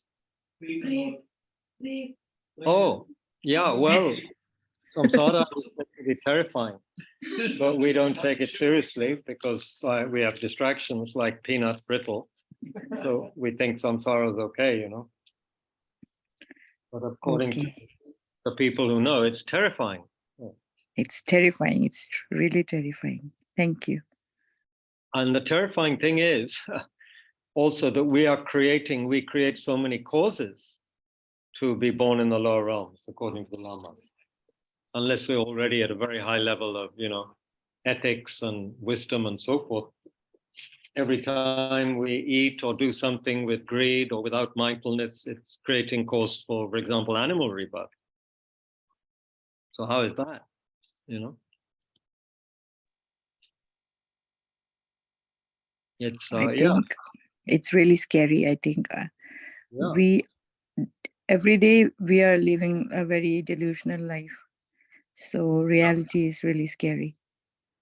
Yeah. And then sometimes it seems unfair. Sometimes I thought it's unfair, but then, you know, it's not some creator or person doing it to us or Buddha. We're doing it to ourselves. But that is also scary, that what we do can have such terrifying results. That seems unfair. Why? You know, if I kill someone, why could it create the cause for me to have hellish experience after death? I mean, I only killed someone, you know? Let someone kill me and then it's all over with. But it doesn't seem to be that easy. Yeah. So they say in the teachings, don't they, you must have received teachings on karma increases. So a small negative action, if not purified, can grow so that it gives a huge result which seems out of proportion with the cause. But also small positive actions can give huge positive results. But of course, teachings on karma are not popular among a lot of modern people, including modern Buddhists. We don't think it's scientific. And it is a difficult topic, that's for sure. Hmm. Recently, I know a lady who passed away like a few months back. She was a pretty decent lady, but after she died, her family members started having dreams of her. Sorry, I missed that. I was distracted by food. Okay, so this lady, she passed away a few months back, and Yeah. after that, all her family members started having dreams of her. Uh-huh. And then they visited a lama, and then they were told her spirit has remained here and she has not crossed the pardo. So it's like she has become like a hungry ghost. Yeah. And she was lurking around her husband and causing harm to the family. Yeah, it's possible. So I felt like I felt really sad for her. Right. That's why they have in the teachings the teachings on the 5 powers. One of the 5 powers, there are 5 powers to be practiced during one's life and 5 to be practiced near the time of death.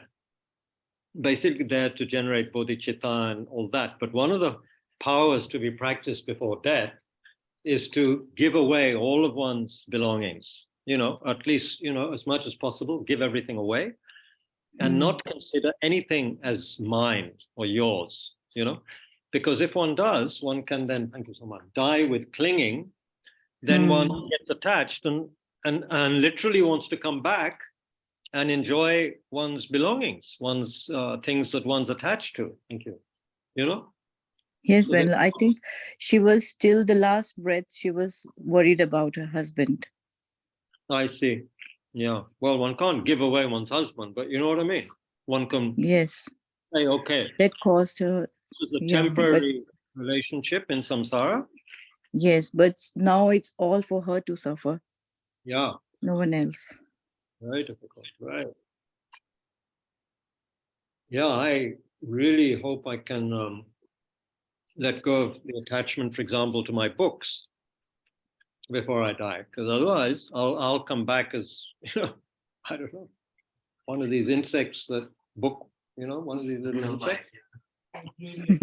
Or just come back as a spirit and haunt the bookshelves, create mischief for people who are looking at the books.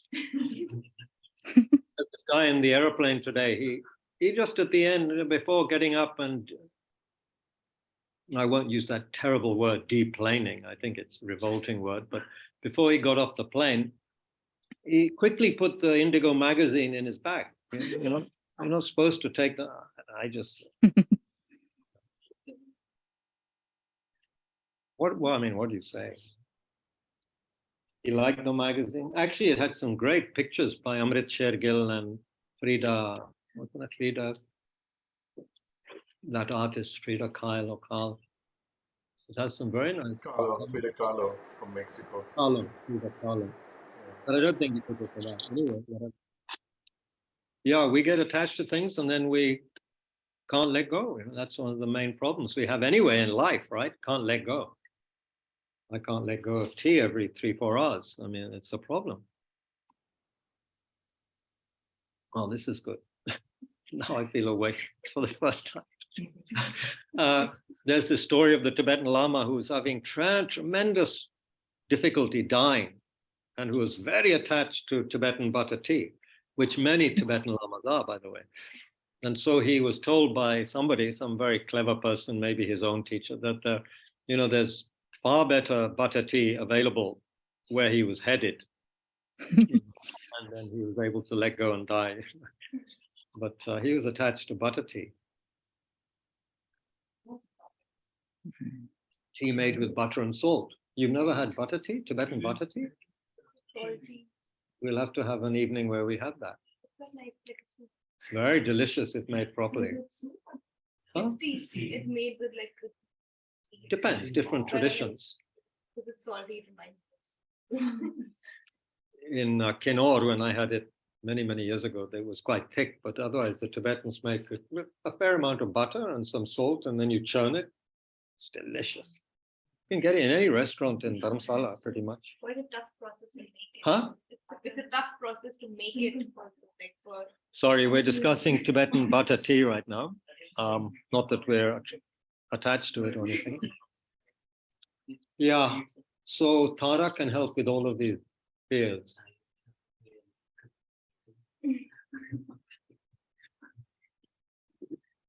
Yeah. Did you have a good sleep? Did you dream of anything auspicious? No, I could hear all your voices. And you were sleeping? You can do both? I used to do that in school, I mean, in class. My university, half the lectures were like this. I could just sleep in. Really? Wow. I didn't say I did. That's a siddhi from a past life. Okay, I think we should do some more practice now before it gets too chatty. My fault. I'm not blaming anyone. It's sugar-free cookies, and yeah, out of sight, out of mind. Okay.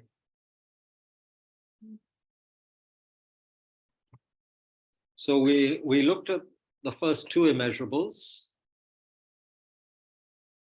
and there are two left: the rejoicing or sympathetic joy, and compassion. Yeah.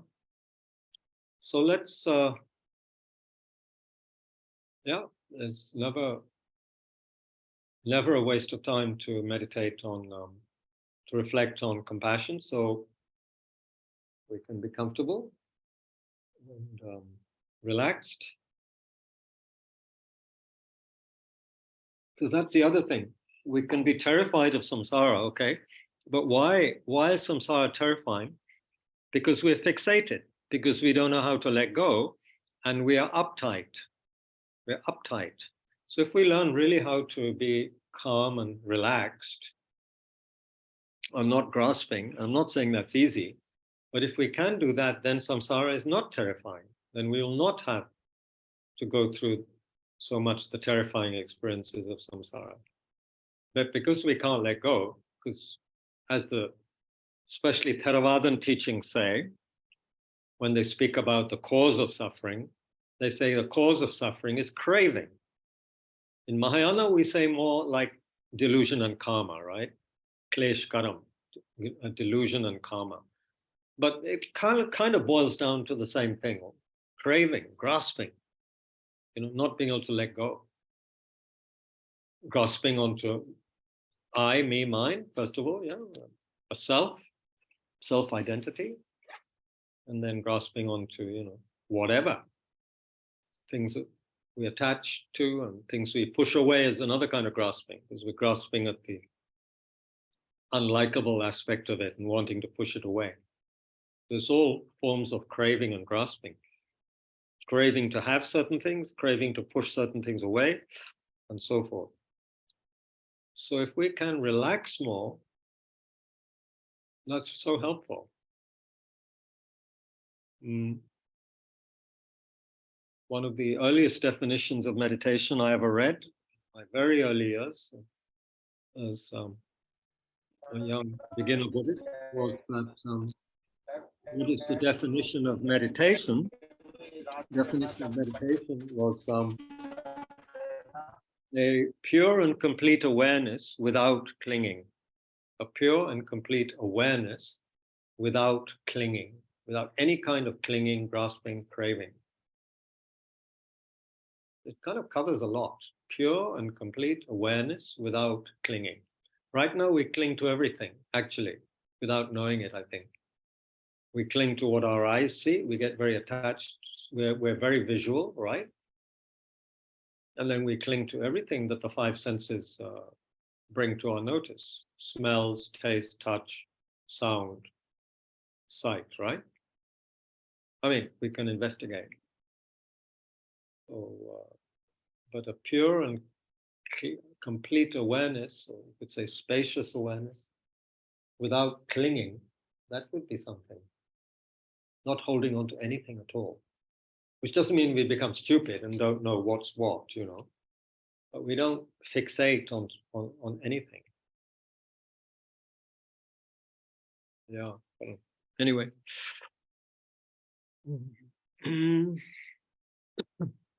What were we going to do? What did I say? Two immeasurables that were left. So, many ways, as you know, to reflect on compassion. One good way is to pick any of the sufferings. So I'll point you a good direction. And so there are division of suffering out there in the Dharma into 3, into 6, into 8, and so forth. So if let's look at some of the divisions into 6 or 8. There's the suffering of which is shared by, which is very much a human suffering also, a suffering of not getting what one wants. Okay. Of course, we take for granted that within suffering there's birth, old age, and death. And of course, I tell you, if you were to reflect a lot on old age, or if you'd had experience with people who are getting older and need a lot of help, then you see the real suffering of old age, especially someone who may not have been working at all with their own minds, then it can be so difficult for them, mentally and physically. But yeah, let's not talk about old age right now, but let's talk about the suffering of not getting what you want. Okay? That's actually a very vast topic. Think about what people want and how much do people actually get what they want. And then, of course, when they get what they want, for how long are they satisfied? Before the suffering of change kicks in. So reflect on this from your own experience, if you can, of your own not getting what you want and people not getting what they want.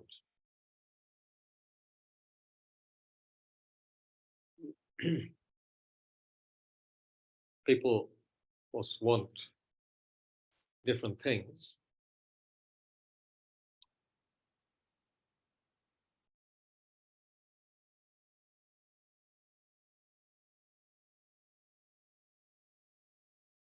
So what is that like to not get what you want, what you desire? Remember, we're in the desire realm. Human beings and most of animals and the beings we know are in the so-called desire realm, where wanting, clinging, grasping, desire, attachment, that's a primary motive.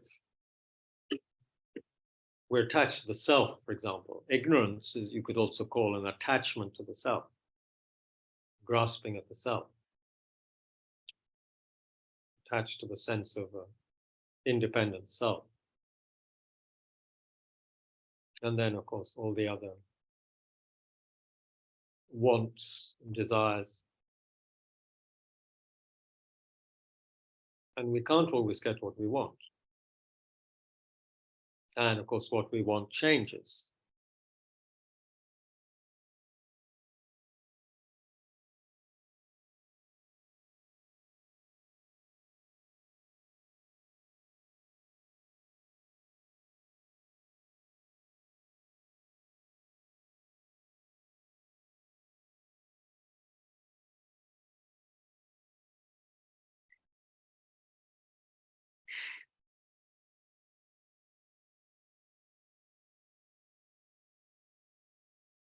And there's the suffering of uncertainty, not knowing what's coming next, not sure about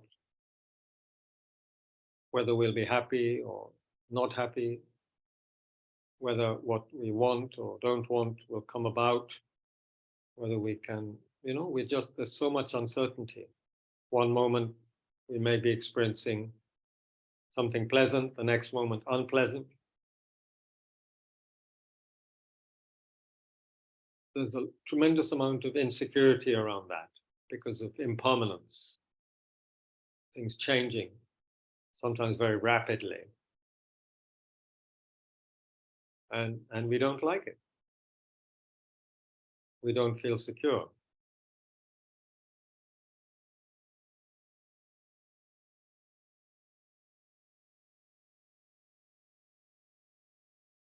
Something pleasant, something good, a good situation, a good whatever, job, relationship, whatever, it changes.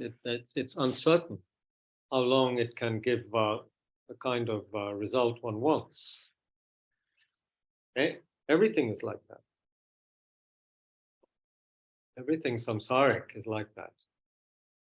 It's uncertain.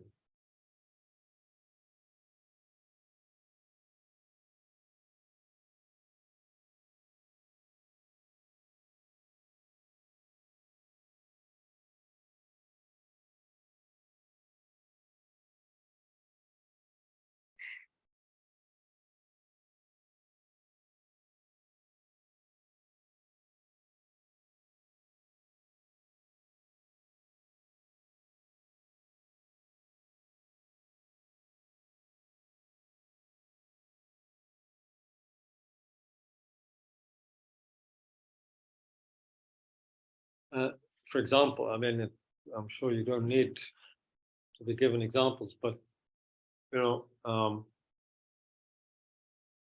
sure it's the same in Delhi as pretty much as it is in Bodh Gaya or Bihar. But people's children taking exams, so one is uncertain about whether they'll do well enough in the exam. Even if they do reasonably well, one is uncertain whether they will get into the college or whatever they want.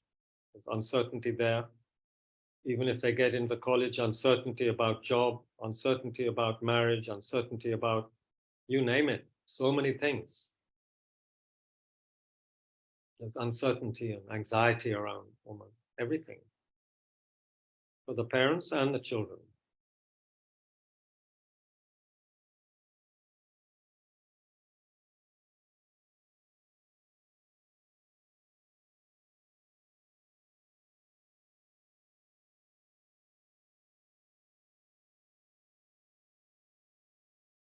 Another huge suffering is lack of satisfaction, which means that even if we are reasonably, doing quite well in worldly terms, getting, enjoying the objects of our desire and so forth, but still no lasting satisfaction, not satisfied, wanting more, better, etc. It's an inner hunger which cannot be satisfied, it seems, with the kind of things we chase after, whether it's new relationship or new smartphone or new whatever. More of this, more of that.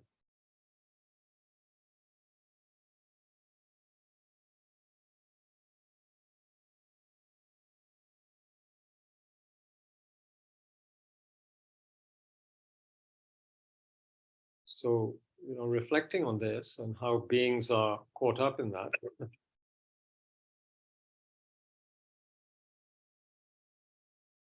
very much caught up in that, most beings. It's source of, makes them objects of compassion, no?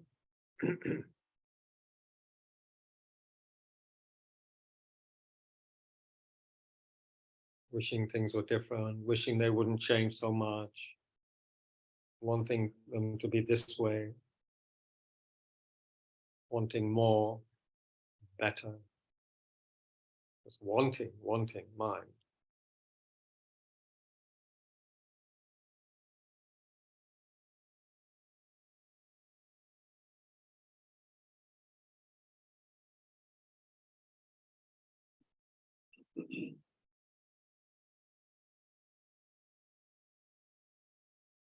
So I guess, the Dharma the Buddha would say we're looking for satisfaction in the wrong place, not relying on our own inner resources. Whatever the case may be, beings are looking in the wrong place, that's for sure, it seems, or looking very unskillfully, and the result is lack of satisfaction, which leads to all kinds of problems. If it's bad enough, then of course it's going to lead to self-harm, suicide, murderous intention, actions.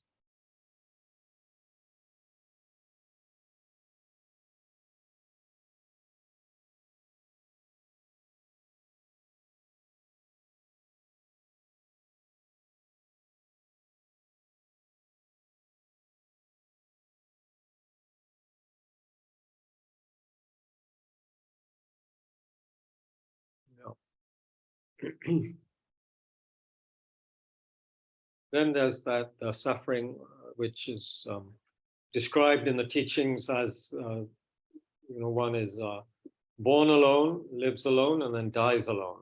Basically, it's like one is without a reliable helper. One is alone in life. And if we don't practice the Dharma, then we never get used to that. We don't know how to use that aloneness. It's a constant problem for us.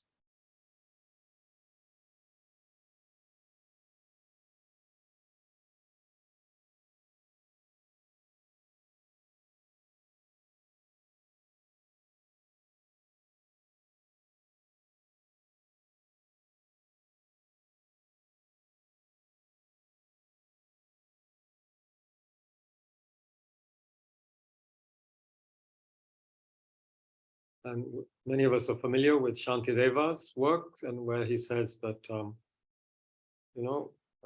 beings want happiness, but they treat happiness like an enemy, and they go chasing after that which, creates suffering, as though happiness were our enemy. So due to ignorance, due to lack of intelligence, and proper reasoning and so forth, and habitual patterns, we keep on chasing after the causes of suffering, although we want happiness, obviously. So we engage in the same wrong kind of thinking, wrong kind of lifestyle, wrong kind of relating, wrong everything.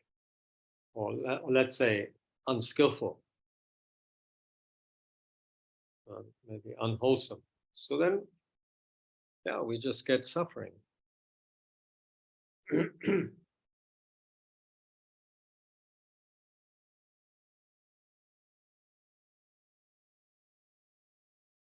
So then in the immeasurable compassion, when it says, may all sentient beings be free of suffering and the causes of suffering, that is a very vast statement. It covers so much. So many ways of looking at suffering, and then the causes of suffering.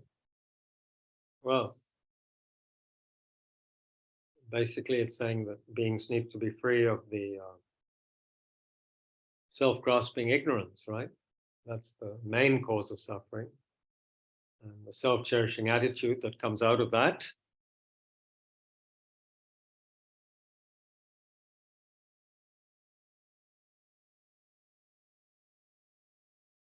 May all beings be free of suffering and causes of suffering.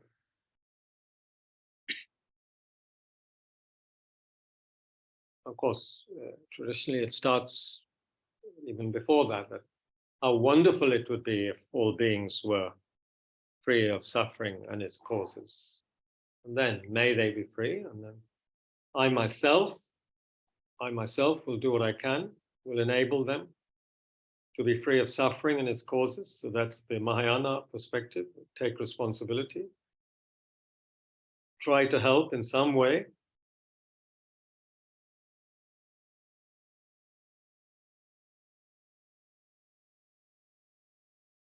And then recognizing that one does need guidance and help, requesting Buddhas and Bodhisattvas to grant their inspiring strength to enable one to do this.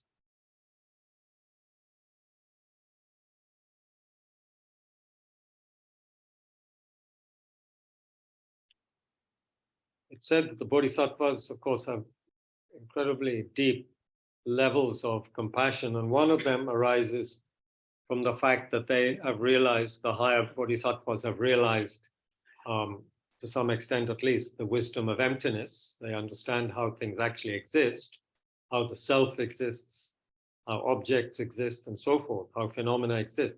And when they see ordinary beings grasping at a self, grasping at objects as though they're real and independent, independent of mind, independent of labeling, independent of causes and conditions, how beings grasp at that, they feel so sorry because they realize it's a mistake that can be eradicated. It's not like beings have to always live like that. So on the one hand, it's a liberating understanding, but on the other hand, one sees that, beings could be free of their grasping and so forth, but they're not. They're not engaging in the right methods. So there's compassion, viewing sentient beings who are grasping at independent existence, inherent existence.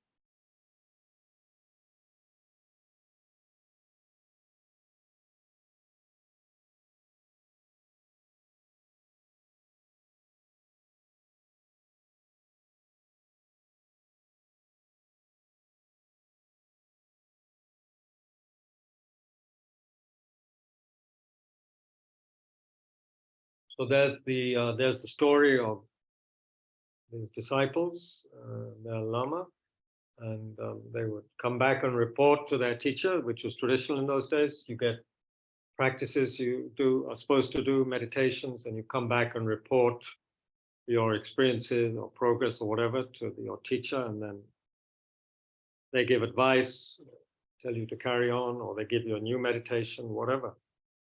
And one day the Lama asked after one of his students who wasn't there, and the students who were there said, "Oh well, he just sits there at the side of the mountain, crying his heart out. He just keeps on crying." And the Lama said, "Very good, very good," because he realized that that student had really begun to plumb the depths of the extent of suffering and felt tremendous compassion for suffering beings. So he cried a lot. Lama said, "Yes, good. It's very good." And there is one bodhisattva called the always crying bodhisattva in the text. He was often crying, seeing the suffering of others, understanding the depth of it, you see, not just what was visible, but understanding the real depth of it and how beings are stuck.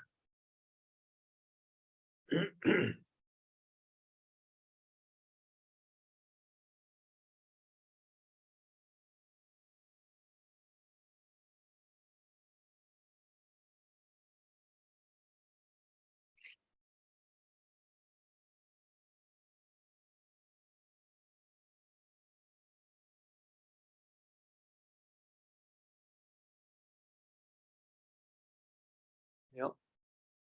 Okay. So I think it's quite ironic. There's a specific text one is supposed to use if one does this all-night practice traditionally.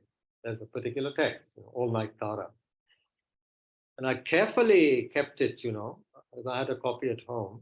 I thought there was a copy here too. I've been searching, couldn't find the copy at all. Not that it would have been terribly useful, because I wasn't going to do that. That requires other commitments, but I couldn't find the text. So next time we do all-night Tara, maybe we'll all have copies of the all-night Tara text. And what I wanted to say is that during that all-night Tara, one is also, there are periods when one's supposed to do prostrations, various prayers and prostrations, So we can do the praises again. Anyone who wants to do prostrations, you're very welcome. If you feel shy, you can go around the corner and do them. But it would be most comfortable here on the carpet. But of course, full-length prostrations are very important in the Mahayana tradition for purification. And as you know, some of you know, people do hundreds of thousands of them, literally. Each set is 100,000, and they take 2 to 3 months to do that, or Tibetans can do it very quickly. 2 months, less than 2 months, maybe 4,000 or 5,000 prostrations a day, actually, some of them. It's a lot. So yeah, even less than a month you can do it. Anyway, so there is that as part of the all-night Tara. So this was a kind of experiment, and to try and create some positivity before the end of the first 2 weeks, which are the most powerful of the Tibetan New Year, they say, up to today's new moon, and full moon rather. And the full moon will be in India this afternoon around 6 p.m., I think. Faradun sent some detail. So, which means now, today already, very powerful time. We have to be careful on full moon days. You can either go become a lunatic, or you can do a lot of positive, you can go gaga, or you can also use it very skillfully. Yeah. But full moon energy can be quite disruptive for some people, very powerful. Yeah. Do you find it so? Have people found full moon energy to be very strong, kind of some hard to handle sometimes? Maybe, I don't know, maybe women are more sensitive to it than men, I'm not sure. Sagar, any complaints about a full moon? No? Of course, I guess most of us do know when it's full moon, unless we're in one of these offices which don't have any windows, and we go home with, looking down with our headphones on and want to get home as fast as possible. We maybe never look up, but yeah. So it's said that any full moon, positive energy is multiplied many times if we can engage in spiritual practice. It's very powerful. So technically, we're already in the full moon, on the full moon day. Congratulations for still being awake. Wasn't that difficult, no? Once you go through a certain phase, or you have something, in my case, something to eat and drink, it's not difficult. But what would be difficult is days on end, like 2-3 days in a row, like some students do. I couldn't do that. Couldn't do that anymore. So we have a choice. We can do some more Tara practice, or we can do some other prayers. What is good? What is good, and very, very auspicious, is to read a little bit of the Vajrakata Sutra, which you have in front of you. This is Vajrachedika is a very famous sutra in the tradition of the perfection of wisdom teachings. And perfection of wisdom teachings come in many sizes and forms, shapes, 100,000 verses, 8,000 verses. Then we have the Heart Sutra, which you know about. It's just 2 pages, long. This is also a short sutra by, sutra standards, I guess. 20, not even 23 pages, I don't know what it would be in Tibetan folios. No, it starts on, yeah, this is about 16, 17 pages. So we can just read the first couple of pages, and it begins to hit the nail on the head, and some very interesting things are said in the first couple of pages.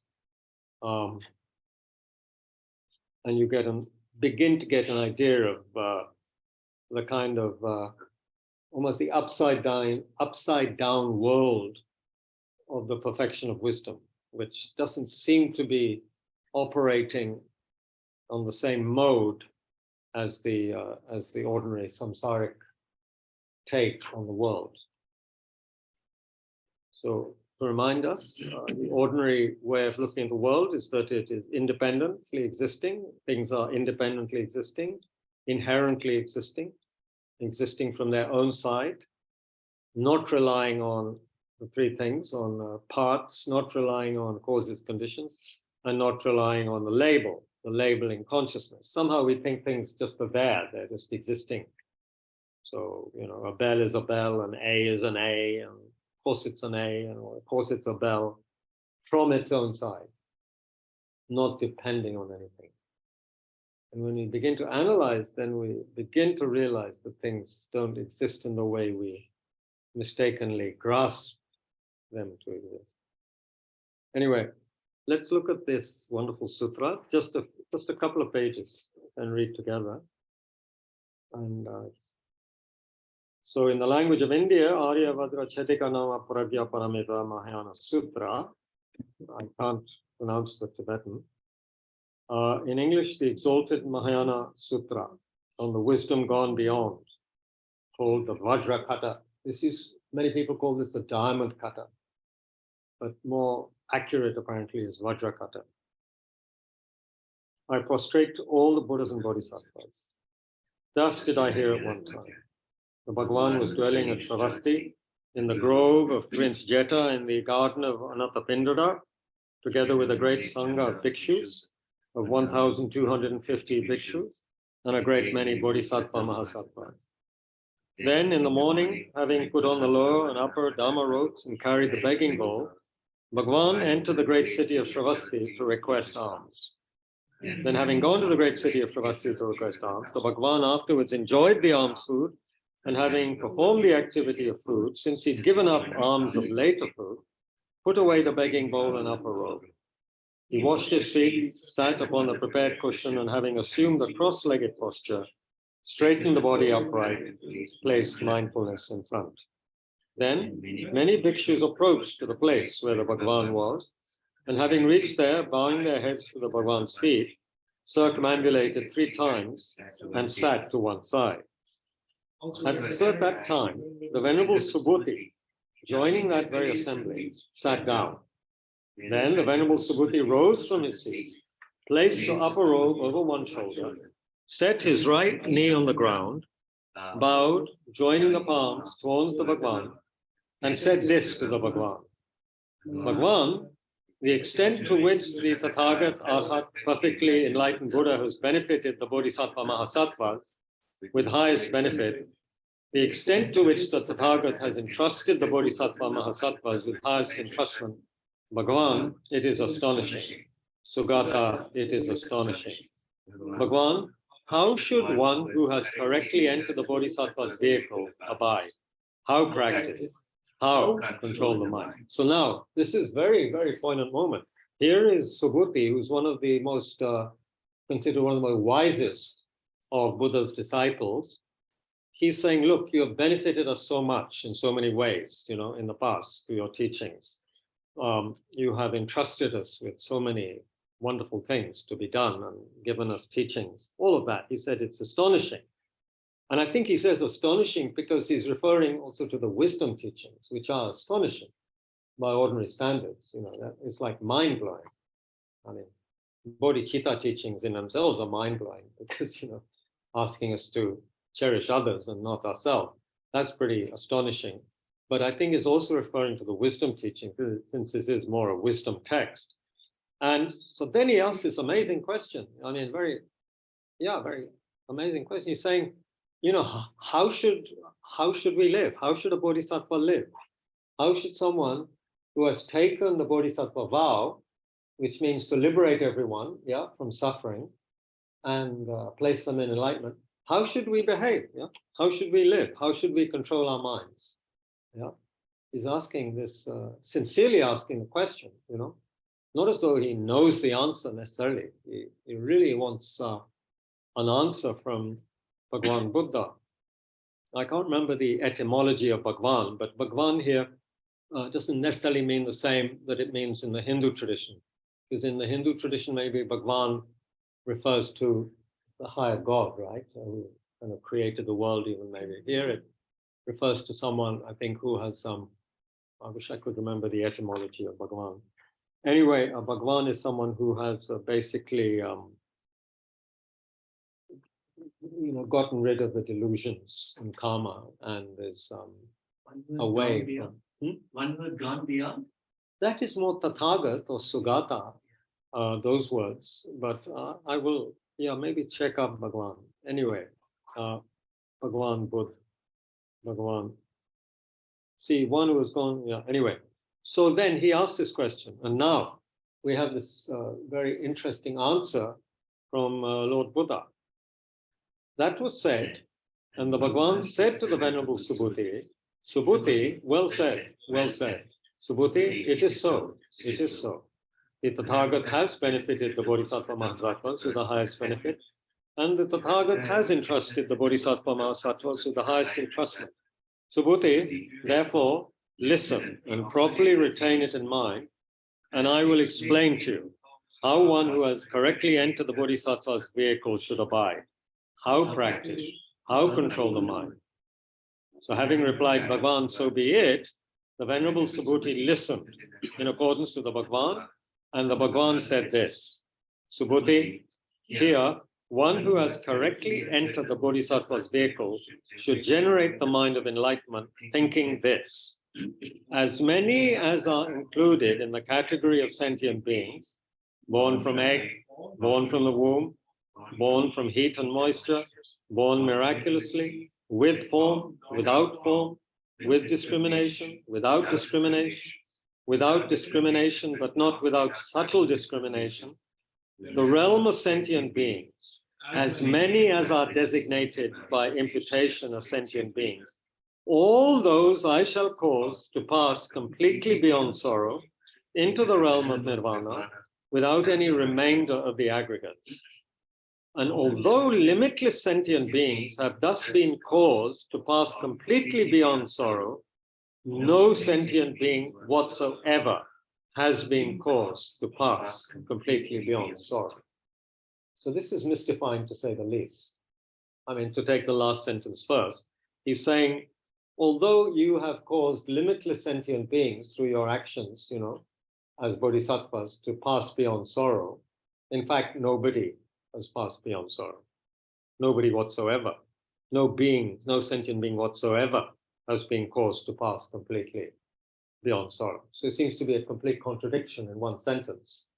With one breath, you're saying you've liberated all these beings, and now you're saying you haven't liberated these beings. But before that, of course, he's listing the different kind of beings there could be. Born from the womb, born from an egg. Some are born miraculously, in the sense, not from egg or womb, you know, like spirits. Preta are not born from womb or from eggs. You know, they kind of emerge out of the bardo with their almost invisible bodies, invisible to us, at least. And sentient beings, as many as are designated by imputation, which seems to be saying that so long as a being has certain characteristics of having a certain kind of body, however invisible, and a mind, a consciousness, then they are suitable to be labeled a sentient being.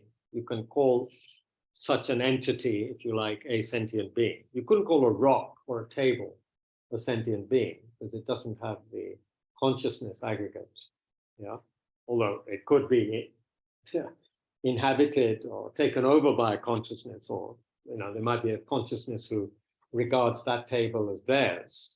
Like, trees are said to have very strong tree spirits who feel it's my tree, so therefore we have to be careful also how we treat trees. Anyway, so all these kind of beings, what does the Bodhisattva got to do?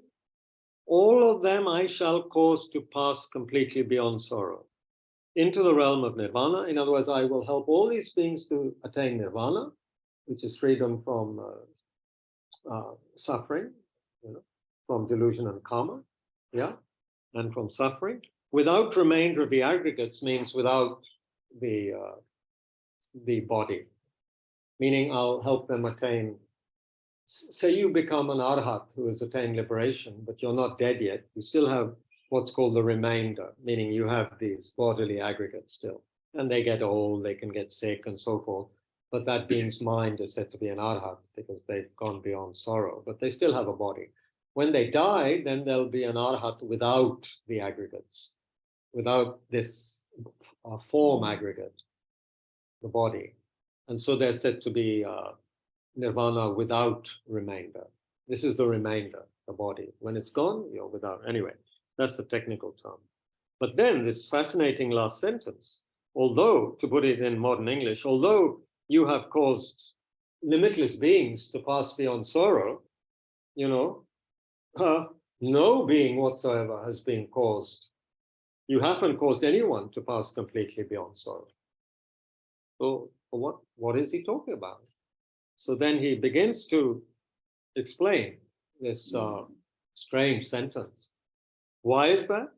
Subhuti, because if a bodhisattva engages in discriminating a sentient being, he is not to be called a bodhisattva. Isn't that strange? So what are we supposed to discriminate? The hint is what we were talking about before, about clinging, grasping, fixating. Why is that? Subhuti, if anyone engages in discriminating a sentient being, or engages in discriminating a living being, or engages in discriminating a person, they're not to be called a bodhisattva.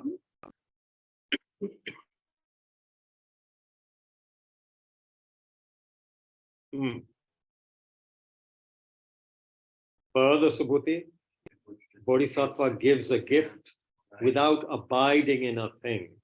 Gives a gift without abiding in any phenomenon. The English I don't like, but I think the translator was someone I knew. He was very good. He was trying to be very precise in a certain way, but it's still a bit tricky.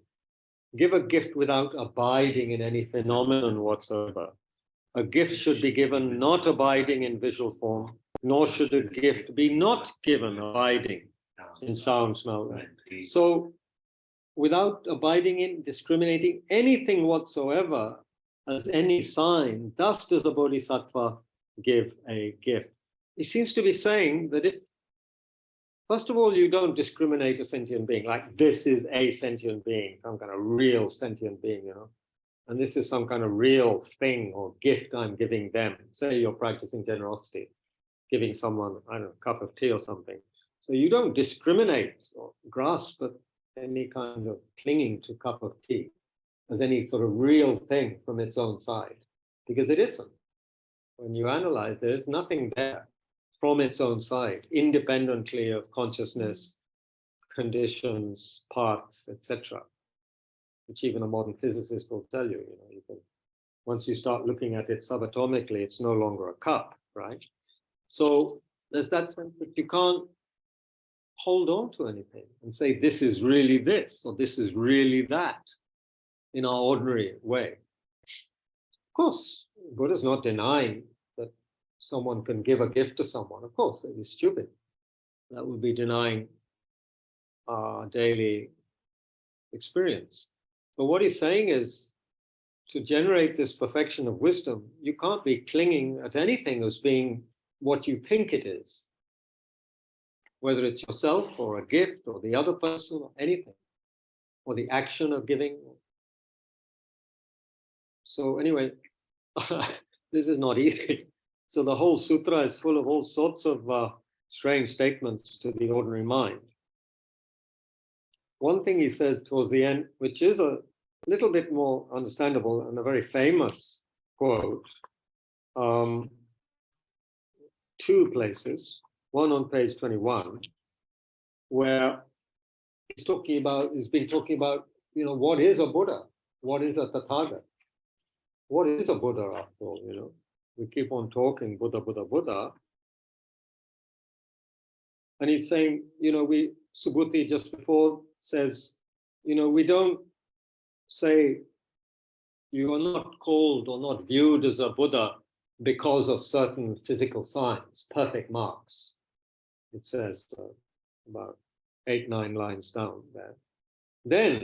Then these verses were spoken by the Bhagwan at that time. They're very famous. Whoever, now he's saying, if people regard me like this, whoever see me as form, whoever knows me as sound, they have wrongly engaged by abandoning, meaning they haven't understood who I am. They've abandoned the real meaning. They've engaged in the wrong path. Simple way of saying that is, if you think I'm a form, like an image or something, if you think I'm a form, if you think Buddha is some kind of sound, then you don't understand it. You don't see me. Of course, we come in a hall, we prostrate, this is the Buddha. Of course, representative of Buddha. But what is Buddha? So he's saying, I'm not a form, I'm not sound. The Buddhas are the dharmata. Now, this is a difficult statement because what is dharmata? That would take some. Dharmata, according to note 60, refers to the nature. Right? In other words, the deep nature of phenomena, of dharmas. It refers to the ultimate nature of phenomena, not just the conventional nature, nor just to the doctrine. So the ultimate nature of phenomena is, of course, emptiness, right? Lack of inherent existence, right? That's the ultimate nature of things. So that's what Buddhas are too. And since dharmata is not to be known, it is unable to be known. In other words, it's unable to be known or grasped by ordinary consciousness. That's for sure.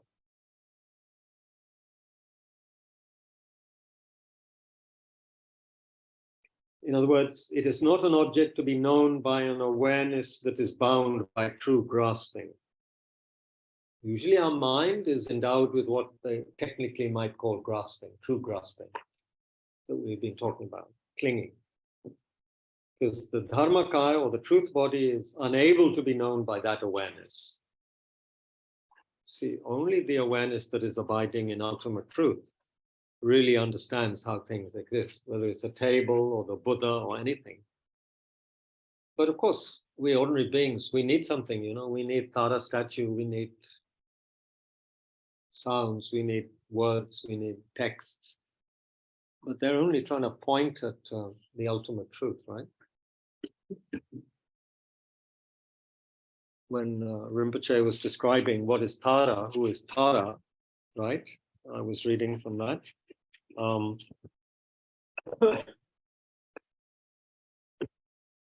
Right. So Rinpoche said this, didn't he? He said, Tara, what is it that is called Tara? Essence of the holy mind, which is the absolute guru, the dharmakaya, the body of truth, the kind of invisible body of truth of the Buddhas. That's the base upon which we label Mother Tara. The absolute guru, the bliss and emptiness of the mind. That's the absolute guru, not statue but a beautiful statue, a beautiful painting, it can inspire the mind, so it's good. Nothing wrong with that. Actually, we need that at our level. If we haven't realized emptiness, then we need this, right? Otherwise, how do we connect with the Buddha? If not through images, words, sounds, we have to. But he's saying this is not really who I am, what I am. So, get meditating, go deeper, realize the perfection of wisdom, he's saying. So basically, why is this called the Vajra cutter? Because it cuts through delusion, I guess. So Cuts Vajra through is the delusion of wrong understanding.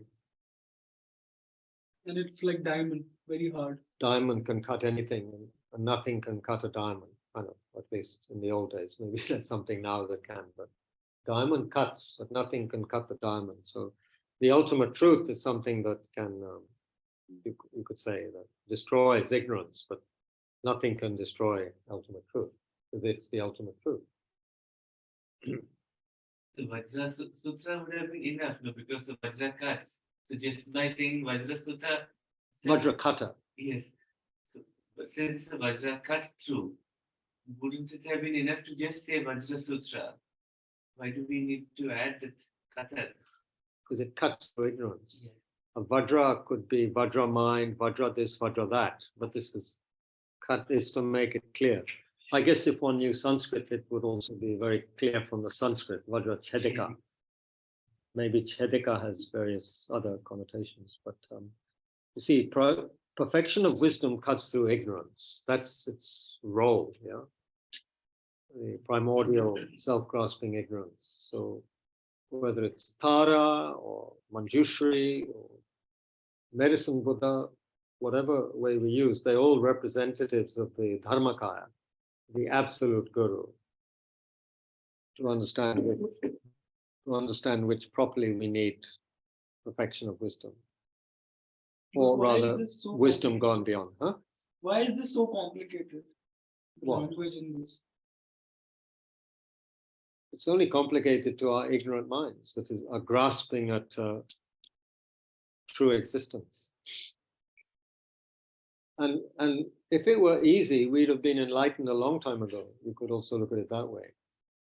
If it wasn't complicated, then a child could learn about liberation and enlightenment very quickly and wouldn't need to be a suffering adult.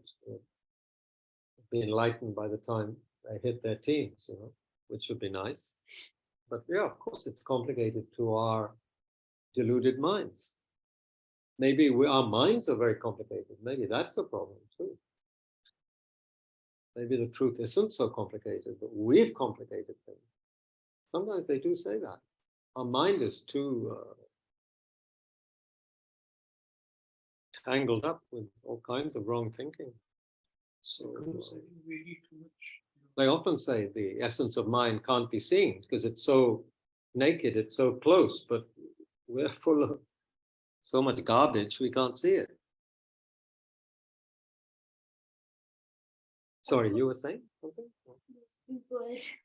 No, because I think, why repetitions we read too much, we implement very less. Because I think whatever we read so far, right? So it's more about meditation now, right? Because it's not external, it's internal. Right? So we have to get the answer from the internal side. And that's possible through the meditation, not just through the books. What I mean. Sorry, we're talking about wisdom now. We've been looking at the Vajrakata. But it's all connected, obviously, with because we've been talking about the Guru, the absolute Guru. What is a Buddha? And I also mentioned that we are not doing this the traditional way, because the traditional way there's a particular text, which is quite complicated and not suitable for us beginners, but we can work towards the authentic Taranite in the future. I just had a question. Yeah. That when the Buddha makes statements such as these, that Yeah. I have no sound, I have no visual. No, I'm not to be. I'm not to be understood through those. Yeah. So is that one of the reasons why in very early Buddhist Possibly, yeah. depictions there was only footprints and there was things like that. Was that one of the reasons why people interpreted it like Could that? be, yeah. That they felt if there were images, people would cling to the images and become idol worshippers, But that changed at some point. Mahayana, well, perhaps it was just practical that people realized that we need a crutch. Most people need a crutch, something visual, sound.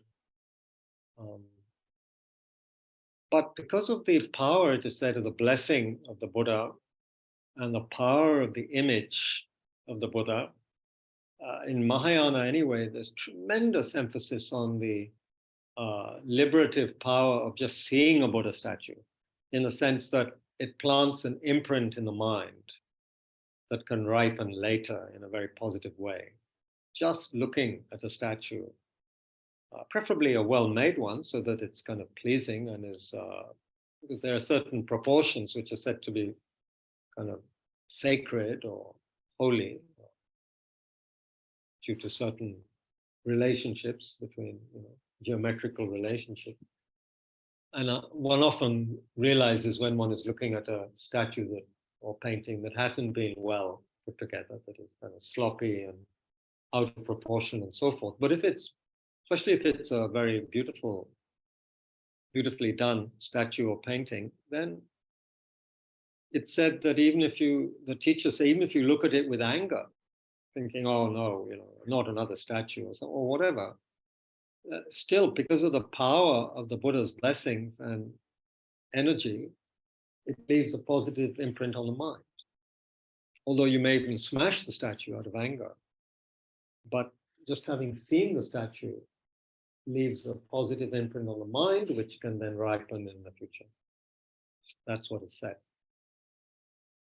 And I can understand that, I think. I mean, I don't understand how it works, but I could accept that. Lama Zopa Rinpoche says sometimes there's certain mantras you should recite in people's ears while they're dying, even if it makes them angry to hear it, which is usually or they don't like it. Because why? The power of that particular mantra. Even if the person doesn't want to hear it, it's like a kid taking medicine they hate, It's good for the kid, but they want to spit it out, So when we're dying, our minds become very subtle and more susceptible to the power of mantra, which we can be so thick and thick-skinned while we're alive, but when we're dying, the mind becomes more subtle. So mantras and images of Buddhas can have maybe more effect. Very powerful. Anyway, yeah, I think early on, and I'm not saying, and not all Buddhists would have thought that way in the beginning either. There are always some differences between the people who later became the Mahayanists, from the second council, I think, which was held early on, there were differences emerging. So there were some people who thought a certain way, others who thought another way. And then the Buddha, it seems, did give different teachings to different assemblies, obviously, because not everyone's the same. So some people would benefit maybe from no statue, and some people would benefit a lot from having images. I've certainly benefited from having images. And I don't know any lamas, modern lamas, who say don't have any images around. In fact, the opposite. They say the more beautiful images you have, the better for you. Maybe it's just because it's a degenerate time. There's the story of Saraha, one of the Mahasiddhas. Saraha, yeah. Who's told by this powerful Dakini that it's not through he has been studying for many decades. It's not through your studies that you will access the Buddha. It's through symbols. It's not through the Buddha. Not through studying the. I don't remember the exact phrase, but it's not through your books and your studies that you'll access the Buddha, but it will be through symbols and. Through symbols. Symbols. It's about this said by a woman who is sharpening an arrow. Yeah. And it is said that if that moment of the arrow and the words of this Dakini makes him realize that's the story. But it's such an interesting dichotomy to actually understand it from like the historical point of view, even because I've heard that side that how the Buddha, the idea of no self and the fact that he didn't want to sort of promote himself as a being rather than just the idea, which is why there was iconography like footprints, etc. But you're reading it from this perspective, just adds another layer to it. That it wasn't just because he was being humble, he was also he wanted to make a point by telling people that it's not my body, essentially. Yeah, I mean, Buddha could be humble in certain places. He wasn't so humble in that sense. He said, I'm a Buddha. And when he performed miracles at Travasti, which is what we're celebrating today, in a sense, you could say he wasn't being humble. Of course, he wasn't being arrogant either. He was just being what he was and doing what was necessary to get some message across to people who needed to, to see something that would blow their minds and make them generate more faith in the teachings that would help them. He could manifest, Buddha, these beings like teachers, some teachers, they can manifest many different ways to different students because everyone's different. You can't have the teacher who only knows how to manifest in one way and teaches the same way to everybody probably may not be a very good teacher or says the same kind of thing to every student. Buddha told some people, yeah, there is a self, there is a real self. Knowing that if he'd said the truth, what he felt was the truth, it would damage that person's mind. They wouldn't be able to accept it. And they would give up everything that would have been useful for them that the Buddha taught, the other things the Buddha taught. So he said to some people, self exists the way you think it does, kind of thing. So it depends. And don't forget, many Buddhists reject all these Tara, Vajrayana, completely reject as something add-on that came later, not the teaching of the Buddha. Some people can't relate to these kind of teachings. Some people want very simple, very basic. They want beings with 4 arms or 1,000 arms. They want Shakyamuni Buddha. Understandable. Smacks of what you could easily say, this is like very magical, very fantastical. What's going on here? Where's the purity of the original Dharma? Some people think like that, not realizing that there's deeper meanings to everything if one studies it. Anyway, Theravada, Mahayana, and Vajrayana coexisted for some time, even in places like Sri Lanka, Burma. They coexisted for a while before they kind of divided more. And Mahayana went north, you could say. Vajrayana went north. Okay. Thank you, folks, who are joining this morning. Sadhana, Minoti, and Rohini, Ajirji. I think Ajirji, we missed you during the chanting, I think. But thank you for joining. Yeah. And so 5:10. It's bedtime now. Joking. So what would you like? You want to do some more? You want to finish with some praises or some quiet meditation? What would you like?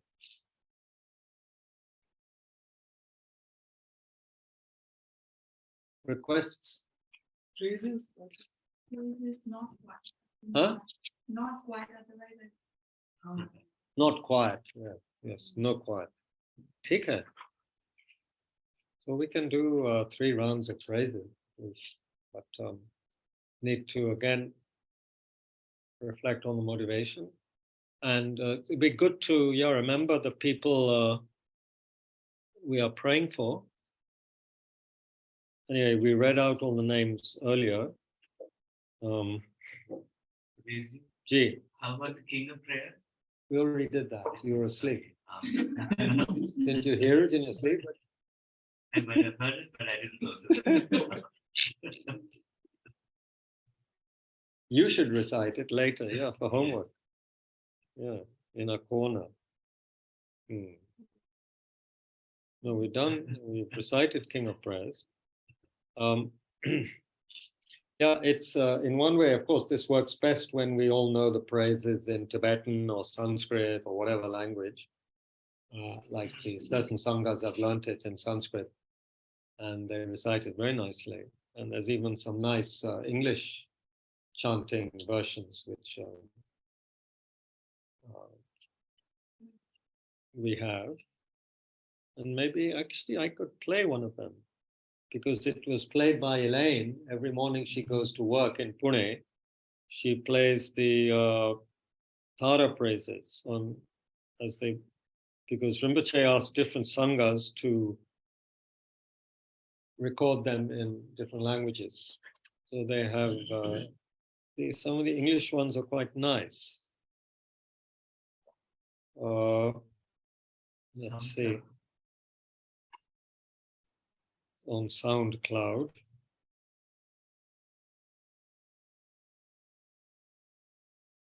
Okay. I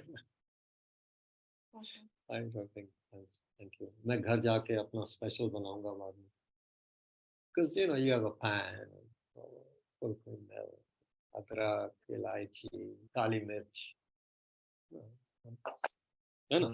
So the chai cutter, Huh?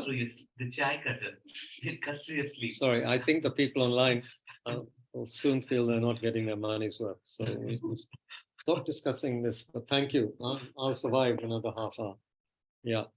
So I'm going to play. I hope you can hear it online.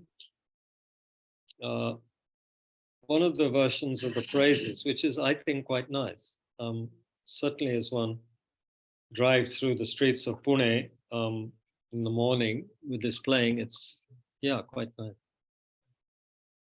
Ajay, are you? You're going to prostrate? Fantastic. So Sagar Bhai is going to prostrate while we play the praises. Anyone online who wants to prostrate, that's very good. Naveen ji also? Why don't you come here? It's got a carpet.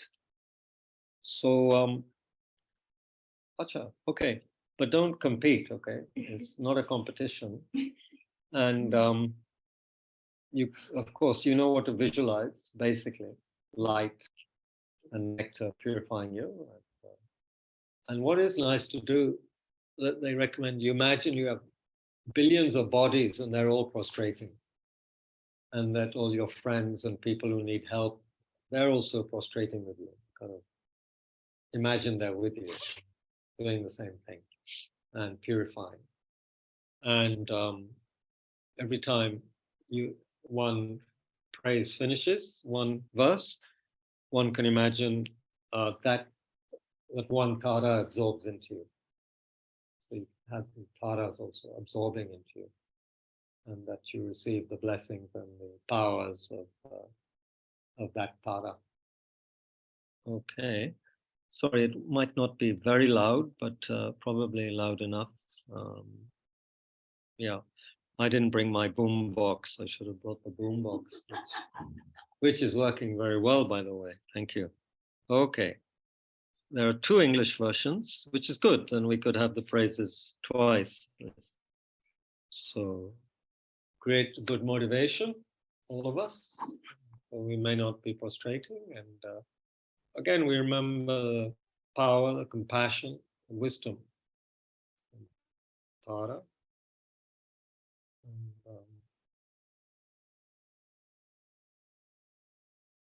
motivate that by engaging in listening, prostrating.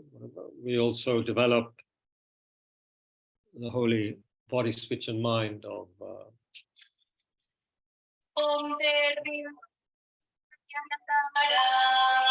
Sorry, that's the wrong one. That's Spanish, not that one. Tara, so swift and courageous, mother who banishes fear with Totara, with Ture you meet all our needs and our wishes, with Spaha, great mother, we bow down before you. Homage to Tara, so swift and courageous, your eyes flash like lightning, so quick and all-seeing. Born from the tears of the Lord of Trioka, at the heart of a beautiful lotus in blossom. Homage to Tara, whose smile is as radiant as 100 billion full autumnal moons. Amazing the light of this single since you shine the transcendent light of perfection. Homage to Tara, and as your blue lotus, kind, open-handed, hardworking, and patient, and one with the state of samadhi perfected. Homage to Tara, whose victories are endless, the crown on the heads of the Tathagatas, praised by the masters of all the perfections. All bodhisattvas rely on your guidance.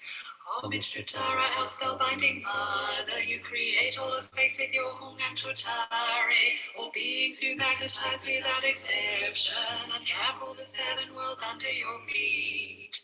Homage to Tara, whom all the gods worship, Indra, Marutagni, Shiva, and Brahma, praised by the demons who harm and assail us, ghost spirits, zombies, Gandharvas, and Yakshas. Homage to Tara, who crushes black magic, with Trey and with Pei you destroy harmful forces, you dance when knee bent and the left leg extended, all magic consumed in a blazing inferno. Homage to Tara, whose spine-chilling Touré vanquishes even the powerful Mara, wrinkling her beautiful brow in fierce anger, she crushes all foes and destroys them completely. Homage to Tara, the radiant lady, you form at your heart the three rare and supreme, Mother whose radiance fills all directions with brilliant light that bedazzles all thinking. Homage to Tara, whose sparkling tiara shines with the light of her limitless joy. Your laughter and tutari topple all demons, subduing all worlds with exultant delight. Homage to Tara, the mother who summons all the world's leaders with Hung and a frown. You free us from hardship, from need and misfortune, from hopelessness, poverty, hunger, and thirst. Homage to Tara, whose bright shiny tiara is graced with a brilliant crescent new moon. Sitting amidst your thick mane of black tresses is Lord Amitabha, irradiant with light. Homage to Tara, the infernos of flames like the end of all time. Truth's enemies and their great armies you vanquish, and spin right leg stretched with your left leg drawn in. Homage to Tara, who strikes the earth's surface, you count with your palms and you stamp with your feet. With Hung and a glowering scowl all your anger shatters the underworld's layers all seven. Homage to Tara, the one who is blissful, you are liberation, your province is peace. With Om and with Smaha so perfectly rendered, you lay waste to all the worst evils and sufferings. Homage to Tara, immersed in deep rapture, you shatter the bodies of all of your foes. Declaiming your 10 letters and Hung of wisdom, you liberate every suffering being. Homage to Tara, the bold dancing lady, with Touré you stomp and all obstacles perish, with Homa, Meru, Mandara, and Vindaya, and the three worlds of existence all tremble. Homage to Tara, who holds in her white hand a moon-dim moon like a heavenly lake, expunging all traces of toxins and venom, you purge all the poisons with Tara Tarape. Homage to Tara, whom all the gods count on, their kings and their gods and Kimnaras all trust. Your armor of joy and contentment is splendid, it clears away nightmares and soothes away strife. Homage to Tara, whose lustrous eyes sparkle and shine with the light of the sun and full moon. Uttering Hara Hara and Tutare, you pacify all the most vicious pandemics. Homage to Tara, who with three Tatatas commands all the power she needs to bring peace. Supreme Ture, you are the one who annihilates the hordes of Grahas, Vitalas, and Payakshas.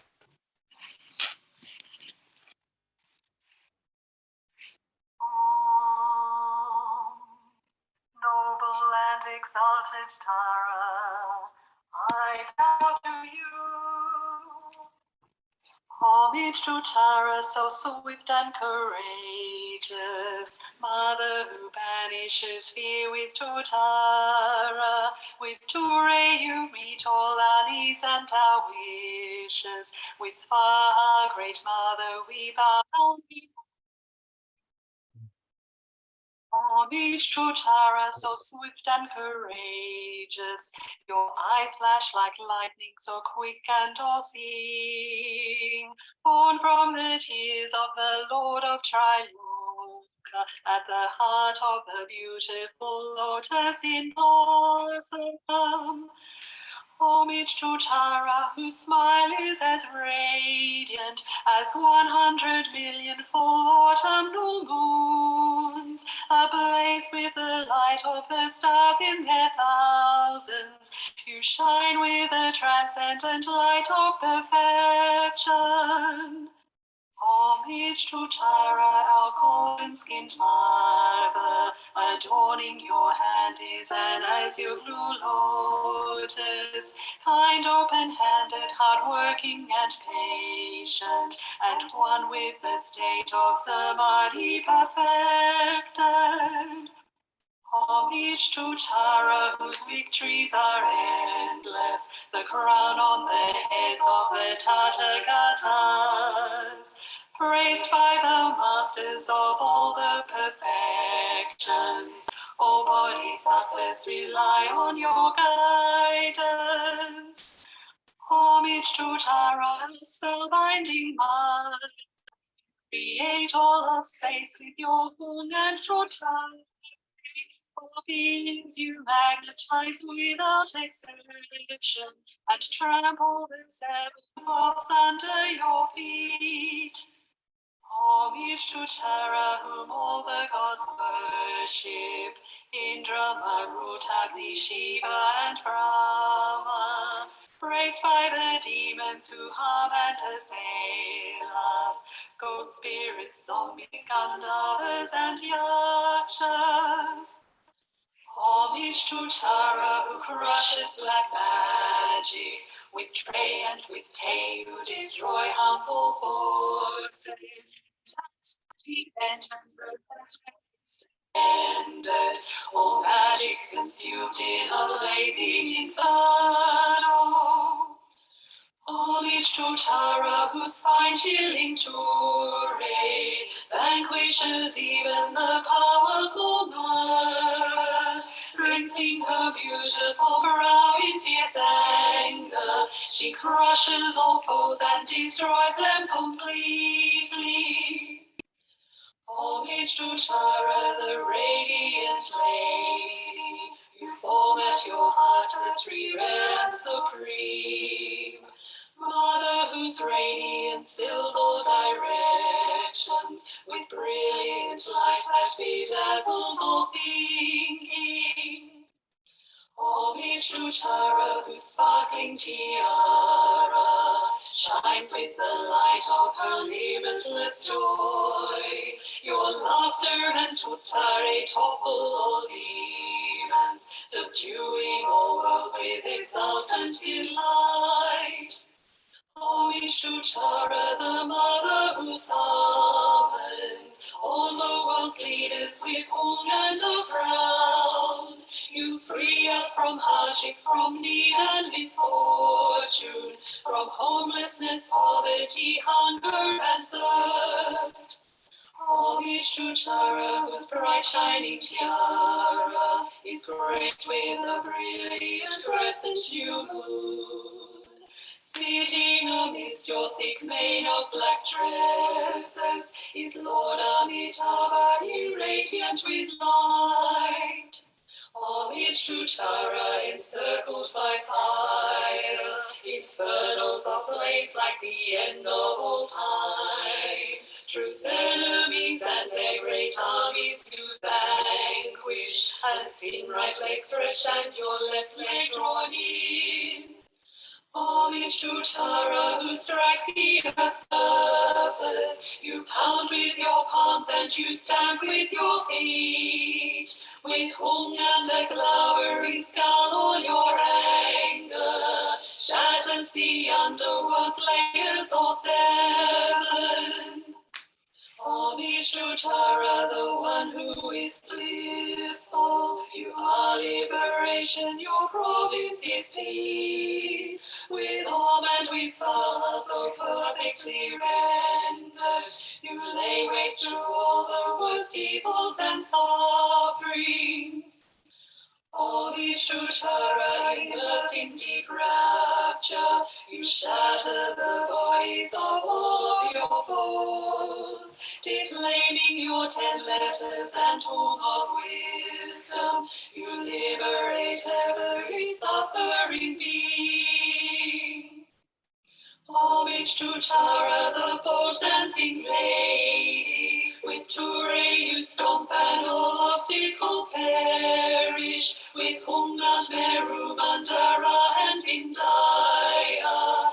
And the 3 worlds of existence all tremble. Homage to Tara, who holds in her white hand a moon, dear marked moon like a heavenly lake, expunging all traces of toxins and venom. You purge all the poisons with Tara, Tara, pain. Homage to Tara, whom all the gods count on, their kings and their gods and Kinnaras all trust. Your armor of joy and contentment is splendid. It clears away nightmares and soothes away strife.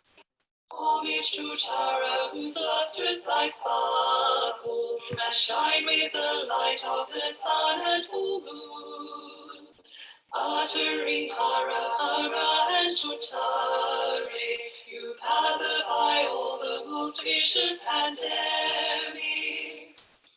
Homage to Tara, who with 3 tatatas commands all the powers she needs to bring peace.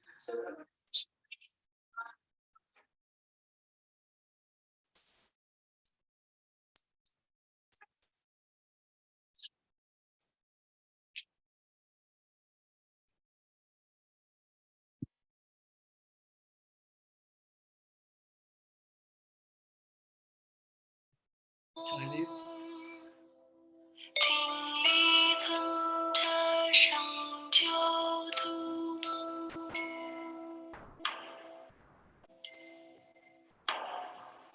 嗡，听里塔瑞苏吉嗡，特塔瑞遮住部位，特瑞能守住生意，居斯瓦哈自我参礼。听里九度所用木，木如刹那电光照，3世界尊临画面，从描画中见断言。听里白秋朗月暮，湖边圆满无垢面，如见星宿俱逝去，生生微光照于彼。听里紫墨金色目，妙莲花手生庄严，诗经清新柔善境，人如禅定心无尽。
熏红紫中，须弥满陀齐并托，于此三处能摇动。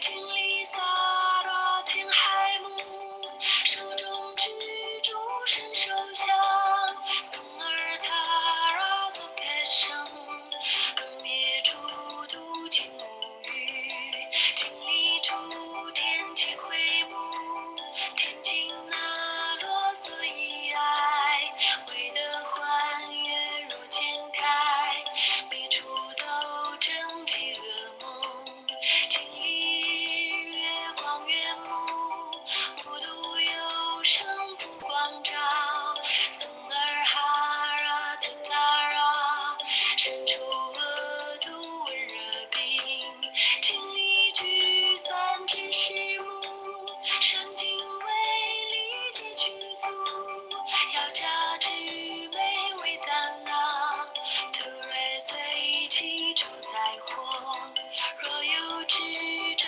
请精进，真心诵此而释疑，就独尊出诚心意，是苦赞叹根本中。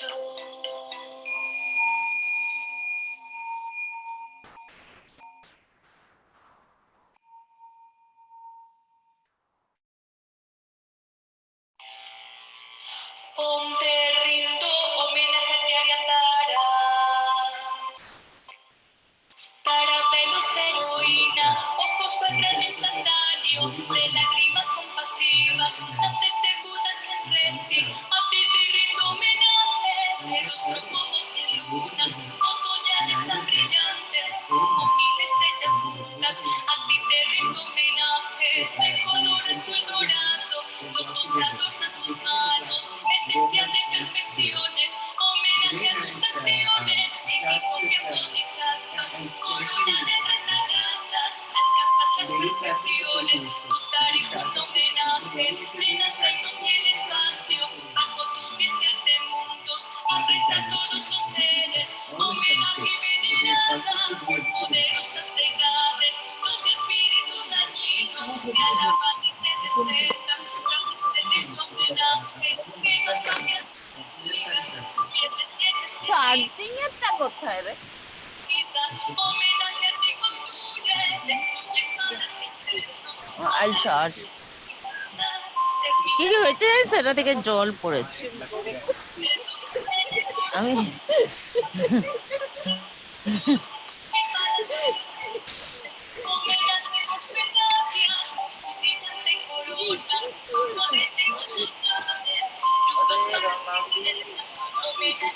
अभी P का बैठा है अभी सोचते बैठा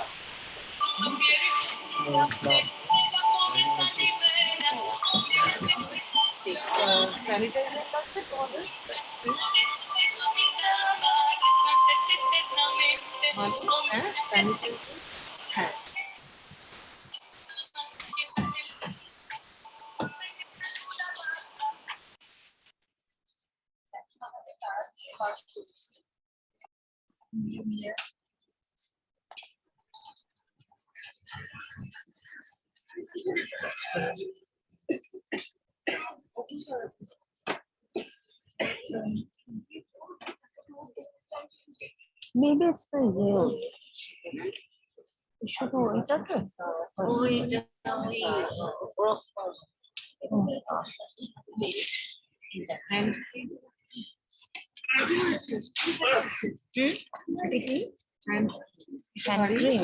না আমি চার্জারটা ওটা কি বলতো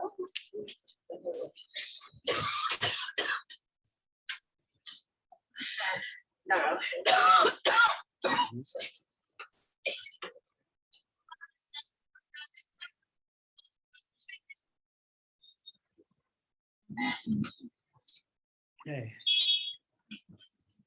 We have to do this. All right.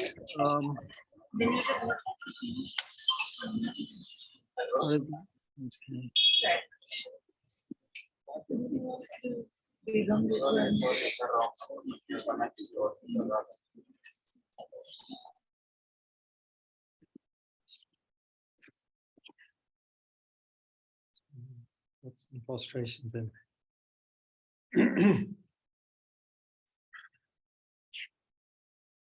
So we still have some time for some dedication. You can find the phrases online on the SoundCloud. And I can give you the link or whatever later.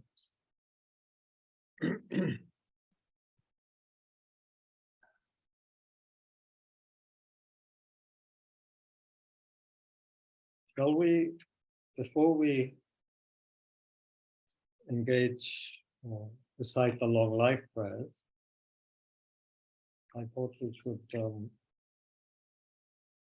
recite the 8 verses of training the mind, and then there's a very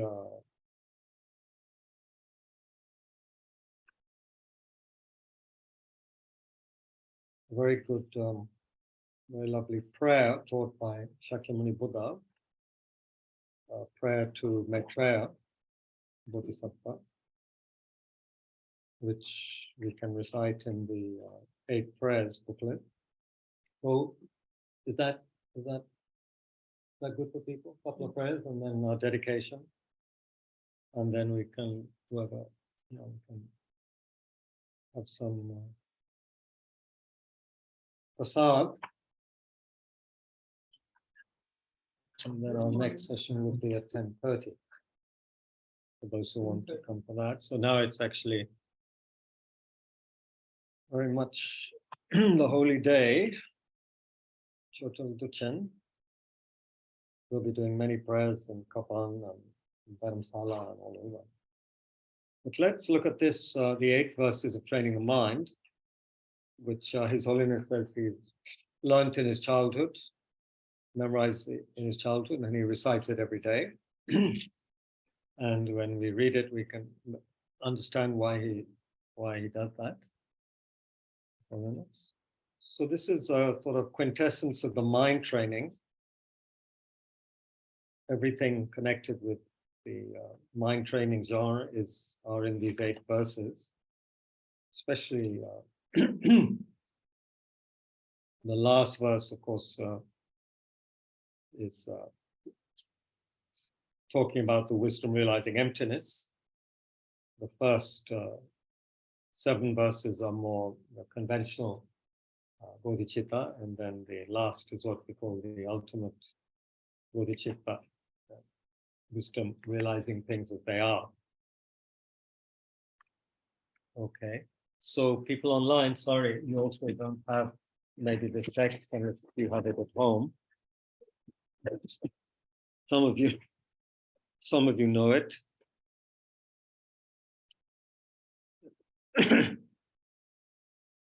So these are part of a genre of teachings that used to be very secret, actually. They were just whispered from master to disciple. And then at a certain point, they decided it would be better if all these teachings were made public, despite the fact that they're difficult to practice, but it was made more open. So this is one of the most famous and shortest of the Lojong or mind training teachings, the 8 verses. After each verse, we'll just pause briefly to allow it to sink in a little bit without just racing through. So I can read it if you like, and you can reflect. Yeah. Unless, of course, you want to join in reciting. No problem. With a determination to achieve the highest aim for the benefit of all sentient beings, who surpass even the wish-fulfilling gem, may I hold them dear at all times.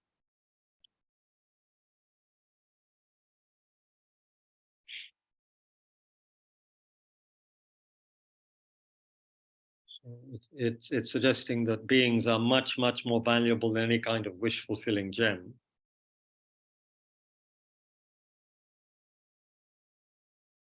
And the bodhicitta motivation surpasses the wish-fulfilling gem, which can only fulfill worldly wishes. Whenever I interact with someone, may I view myself as the lowest amongst all, and from the very depths of my heart, respectfully hold others as supreme.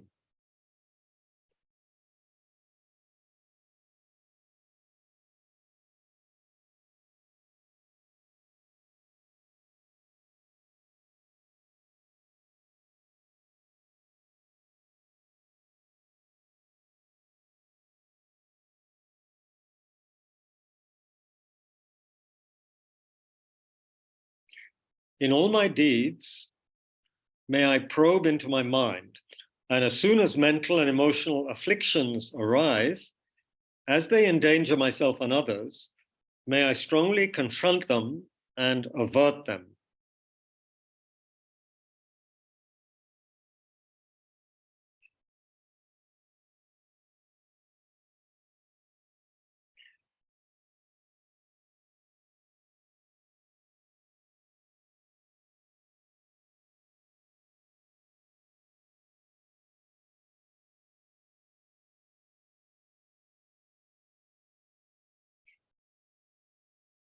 When I see beings of an unpleasant character oppressed by strong negativity and suffering, may I hold them dear, for they are rare to find, as if I had discovered a jeweled treasure.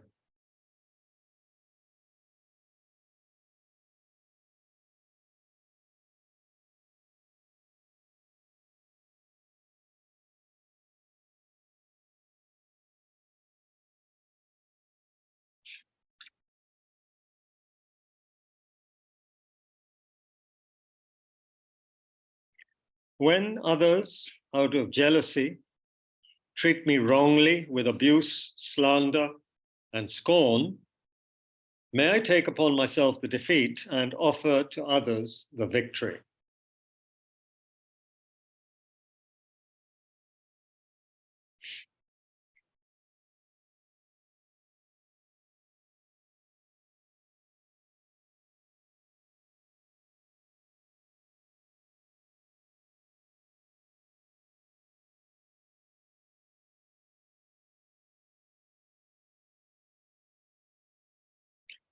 When someone whom I have helped or in whom I've placed great hopes mistreats me in extremely hurtful ways, may I regard him or her still as my precious teacher.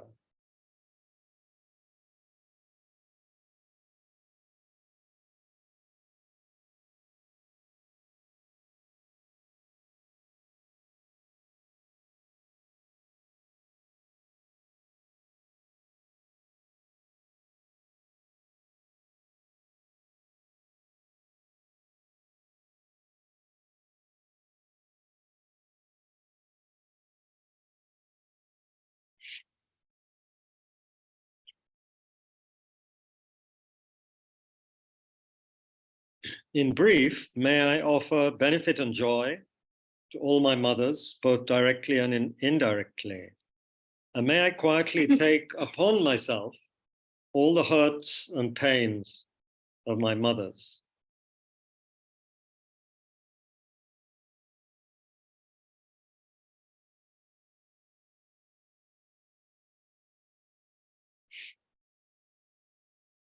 Mothers here are all mother sentient beings.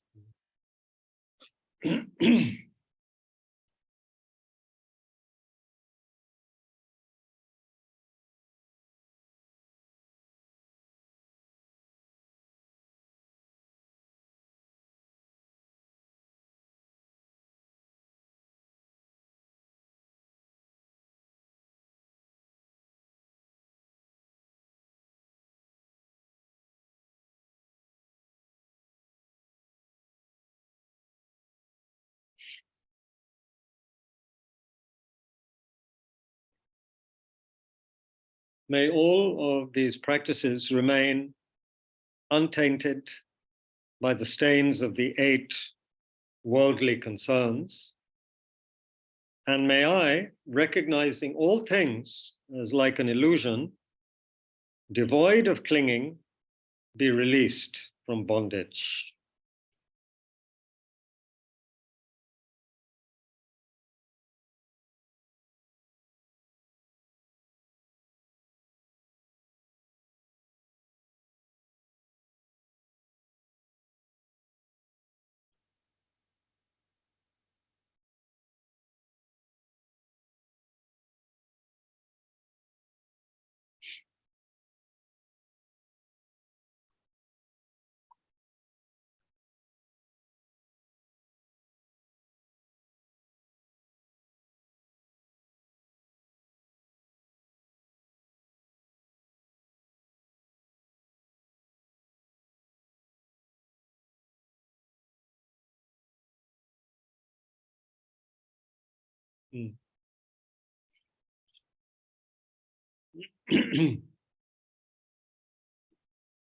There are many commentaries on that text. Obviously, some of the verses are a little difficult to understand, may seem even very unreasonable, but commentaries make it clearer why certain things are being said.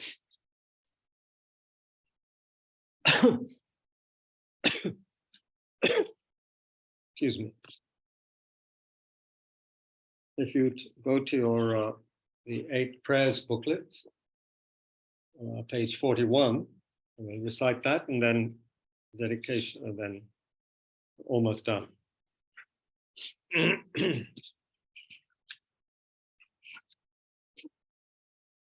So apparently this was taught by Buddha Shakyamuni, the daily prayer to Maitreya Bodhisattva. And since we are here at Tushita, which is where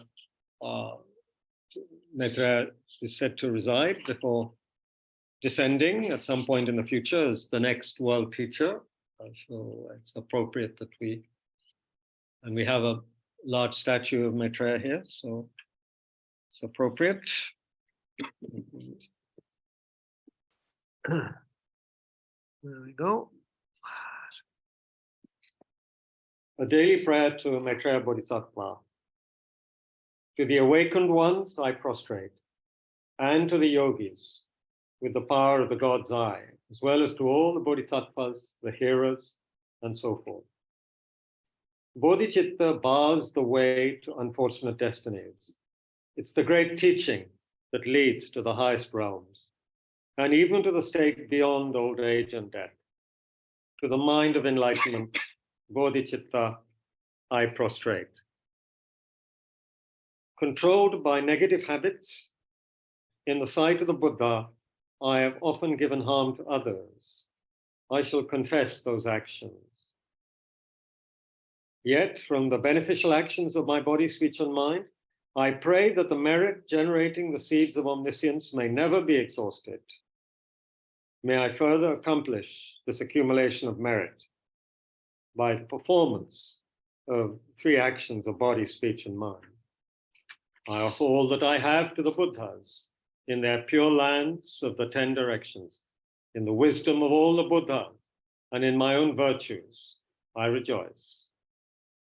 In short, I confess all harmful actions, I make prostration to all the Buddhas, I rejoice in all acts of virtue, and I myself wish to obtain supreme wisdom. Bodhisattvas of the 10th level in all the 10 directions need no reminder to work for enlightenment. Obtaining Buddhahood, supreme enlightenment, joining those who have subdued the demon of self-cherishing, he, that is Maitreya, will turn the Dhamma wheel in order to benefit all sentient beings.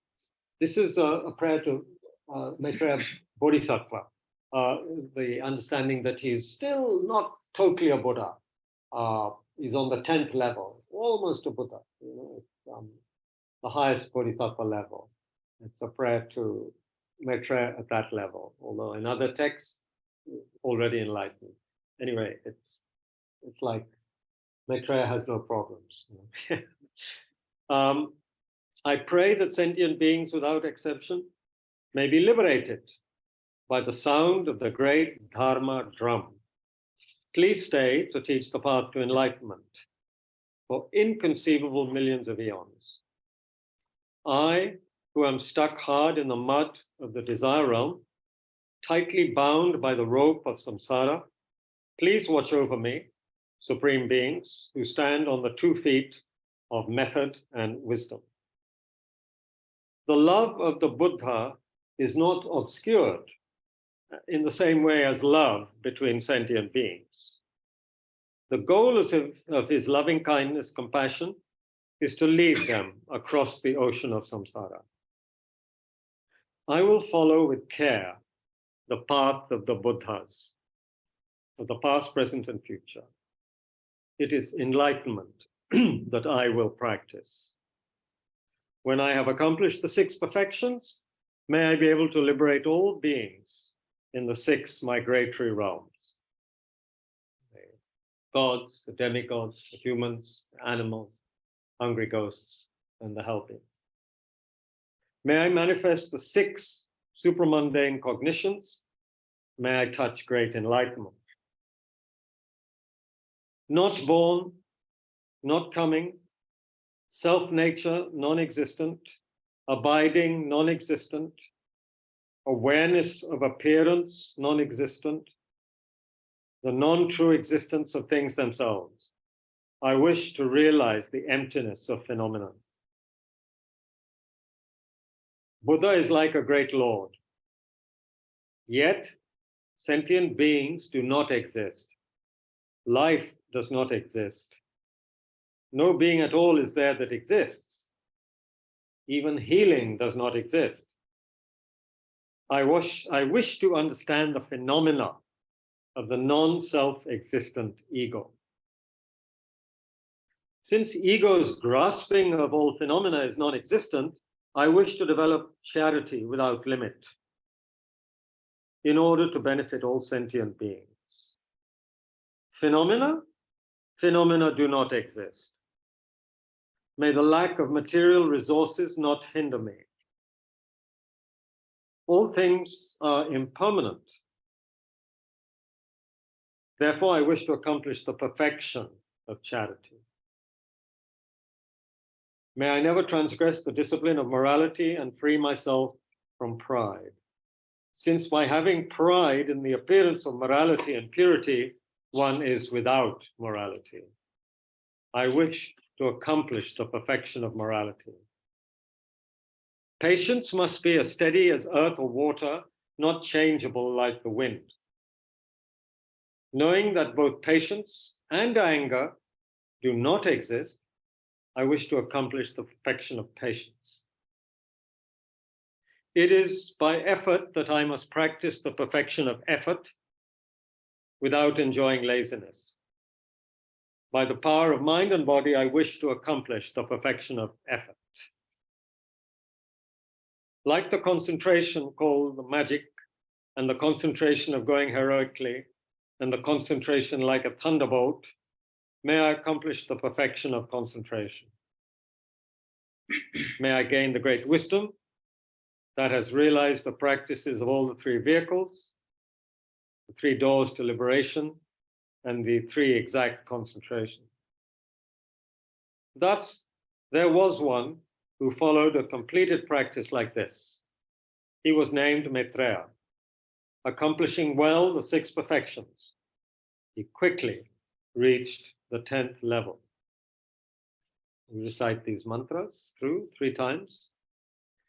Namo Ratnatraya, Namo Bhagavate Shakyamunaya, Tathagataya, Arate Samyak Sambuddhaya, Poeto Majite, Ajite, Aparajite, Achitanchaya, Hara Hara Maitri, Avalokite, Kara Kara, Maha Samaya, Siddhi Bara Bara, Mahabodhi Menda Bija, Smara Smara, Atmakam Samaya, Bodhi Bodhi, Mahabodhi Soha, Om Mohi Mohi Mahamohi Soha, Om Mani Mani Smara Soha, Namo Ratnatraya, Namo Bhagavate Shakyamunaya, Tathagataya, Arahate Samyak Sambuddhaya, Toyata Om Ajite, Ajite, Aparajite, Ajitanjaya, Hara Hara Maitri, Avalokite Kara Kara Maha Samaya Siddhi Bara Bara Maha Bodhi Menda Veda Smarat Maratmakam Samaya Bodhi Bodhi Maha Bodhi Soha Om Moi Moi Maha Moi Soha Om Muni Muni Smara Soha Namo Ratnatraya Namo Bhagavate Shakyamunaya Tadagadaya Rate Samyak Sambudaya Tayata Om Ajite Ajite Aparajite Ajitanjaya Hara Hara Maitri Avalokite Kara Kara Maha Samaya Siddhi Bara Bara Maha Bodhi Menda Veda Smara Smara Atmakam Samaya Bodhi Bodhi Maha Bodhi Soha Om Moi Moi Maha Moi Soha Om Muni Muni Smara Soha. When my death comes to me in this place, may I pass with ease to the pure land of Ganden. May I quickly please the Bodhisattva Maitreya and learn from him the time and place of my awakening. It's said that those who practice or even keep one vow of morality well in this life will meet Maitreya when he comes as the world teacher, and he will predict the time of one's enlightenment. That's a reference in the last verse. Okay, so the long life prayers for His Holiness and for Rinpoche, and then we'll have the dedication. Of course, there will be dedication throughout the day and in the evening also, but we should dedicate what we have accomplished tonight, last night, without, most of us, without falling asleep. And even the one who fell asleep was listening to us, apparently. So this is quite an accomplishment. Okay, so as the Lama Zopa Rinpoche constantly reminds us, it's because of His Holiness the Dalai Lama that we are here in these Dharma centers. If His Holiness had not escaped from Tibet, dressed as a soldier in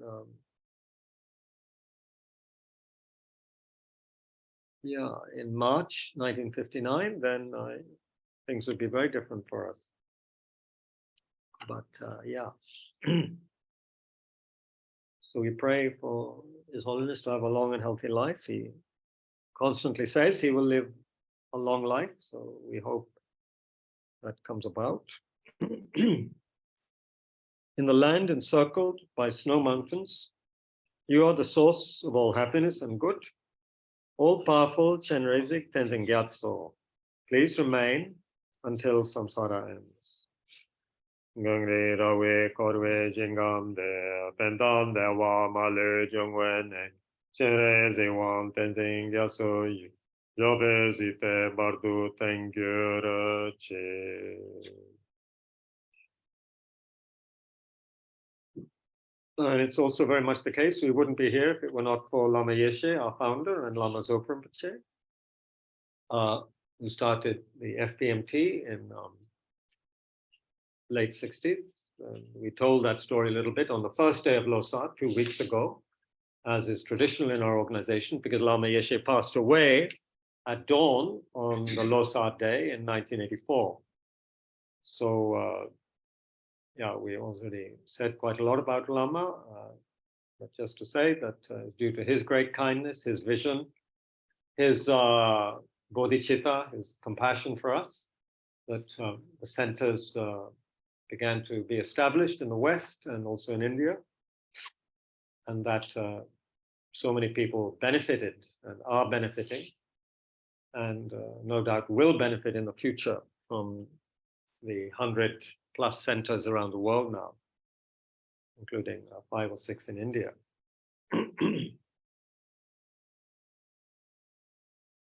So we remember the kindness of Lama, who himself wished to repay the kindness, as he put it, of the historic Indian people. Historic in the sense of initially providing the dharma and transmitting that dharma to Tibet, helping in the transmission of dharma to Tibet in the 8th century. And then again, the kindness of accepting the Tibetans, refugees, His Holiness and the refugees. In 1959, giving them a home away from home. Now been their home for so many years, 64 years nearly. Yeah, 64 years this month.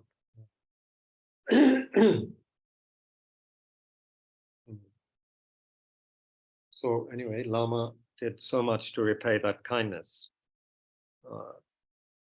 And Rinpoche carries on that work as Lama's disciple and our teacher. Rinpoche carries on Lama's work fearlessly, despite constant bad health, despite having been very much weakened by TB in his early years, in the very harsh conditions of the early refugees in North India.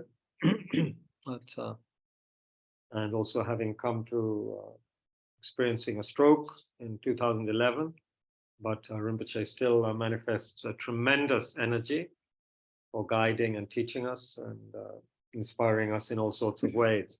So this prayer was spontaneously composed by a very great lady practitioner, Kadrola, who was considered by many to be an emanation of Tara, like Tara herself in her accomplishments. So this is the prayer she wrote for a long life of Rinpoche. She's very close to Lama Zopa Rinpoche, respects him tremendously. Through illuminating all, your appearance dispels the darkness. Your clear mind knows the 84,000 heaps of karma, the power of the remedy to the 84,000 illusions. Your proclaiming dependent arising itself is victorious in battle with the Maras. I worship the supremely kind, great Vajradhara on my crown. Clarifying the scriptures and realizations, the teachings of the Muni, you spread and illuminate those teachings wherever they have not yet spread in the world. Having become an actual child of the conquerors, you bear hardships with patience. In your continuum is realization of the perfection of wisdom, subtle dependent arising. Precious jewel, Lord possessing love and compassion, who liberates upon seeing, treasury of mastery of the all-arising interpretative and definitive scriptures, supremely great among the great, fully comprehending and clarifying the meaning of emptiness and compassion, you guide all beings in the path to liberation. Perfectly qualified spiritual friend, my Guru, please remain forever. She who protects from the fears of the past, present, and future, Aryatara, please increase the lifespans and activities of the beings who preserve the holy Dharma. And always, without separation, develop their spontaneous actions. By the infallible deities of the three roots, may all be auspicious.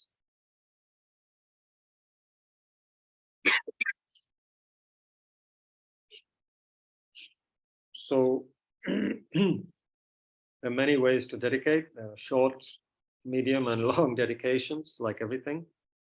I'll read a few verses from the famous dedication by Shantideva at the end of his text. I'll just read a few of the verses.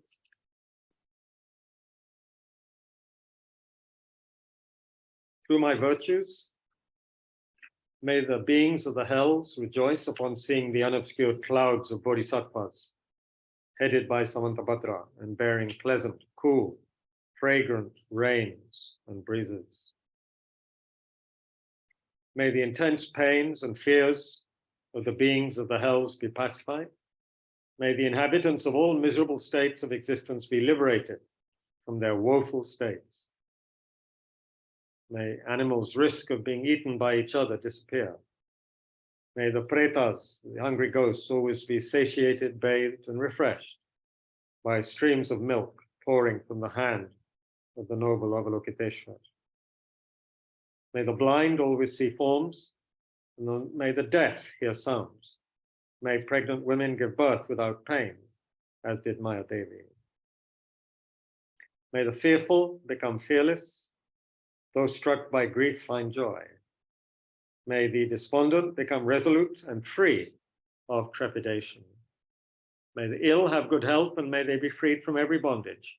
May the weak become strong and have affectionate hearts for one another. May beings who have little splendor be endowed with great magnificence. Not lacking the spirit of awakening and devoted to the bodhisattva way of life, embraced by the Buddhas, free of the deeds of Maras, may all beings have immeasurable lifespans. May they always live happily. May even the word death disappear. May the great assemblies of bodhisattvas sit on all sides. May they beautify the earth with their own resplendence. May all beings unceasingly hear the sound of dharma from the birds, from every tree, from the rays of light, and from the sky. May they always encounter the Buddhas and the children of the Buddhas, the bodhisattvas. May they worship the spiritual mentor of the world with endless clouds of offering.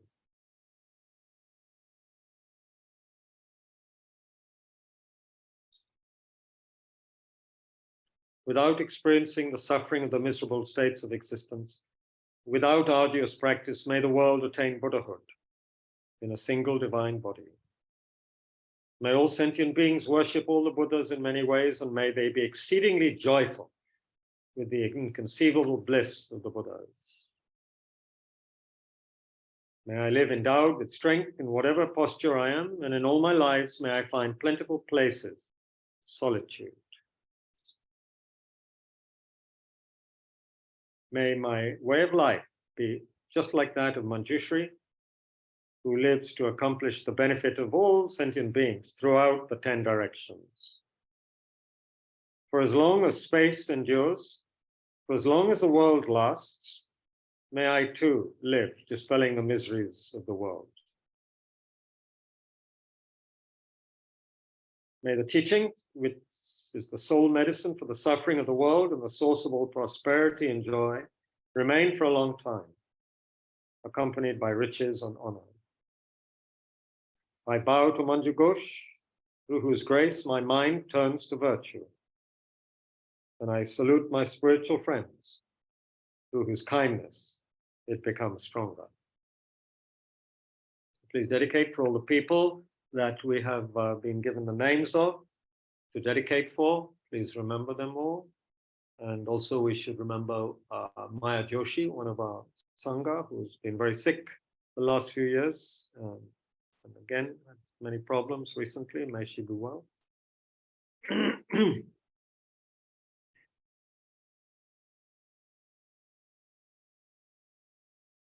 all the people, yeah, all the people we've been praying for our sponsors, for our teachers to have long and healthy lives, for the Sangha to be harmonious, and for the Dharma centers to develop, for Tushita Delhi to find all the conditions and people to help run the center and benefit, therefore offer more benefit to students. May the Maitreya project Maitreya statue project in Kushinagar develop very quickly, beneficially for all. And may all the centers in Bodh Gaya flourish, Tushita Dharamsala as well, Bangalore Center, all the other centers in the world. May all the teachers who are teaching authentic paths have long and healthy lives. All the worldwide Dharma centers flourish.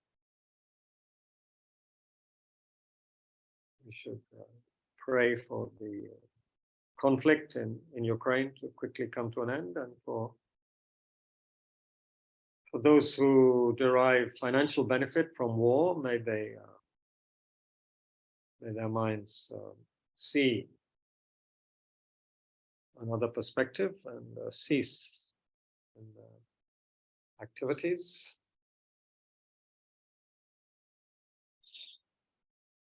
More and more beings just think of benefiting one another.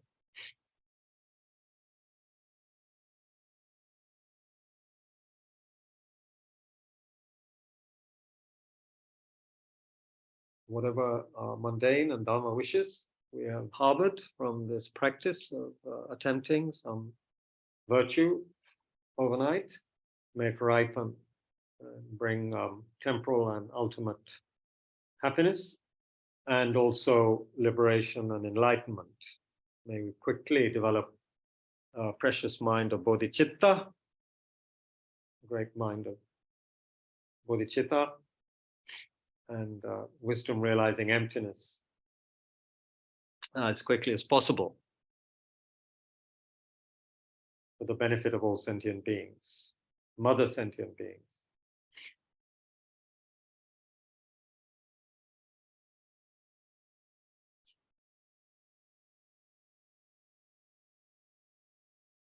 Any other dedications, people?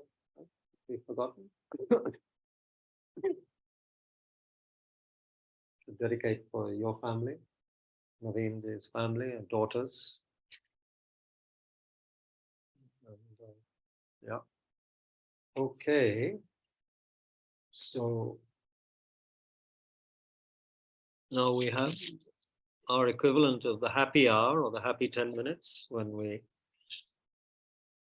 distribute the some prasad, not all of it, because we need some to stay for the rest of the day. But I think we have enough here.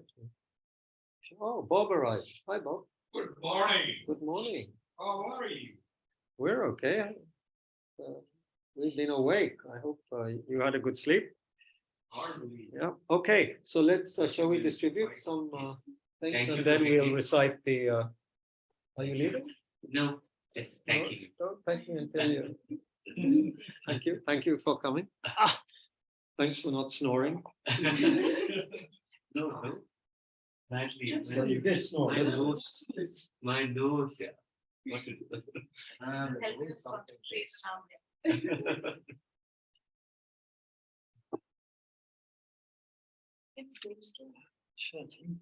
So there's a lot, isn't there? I don't know where to begin.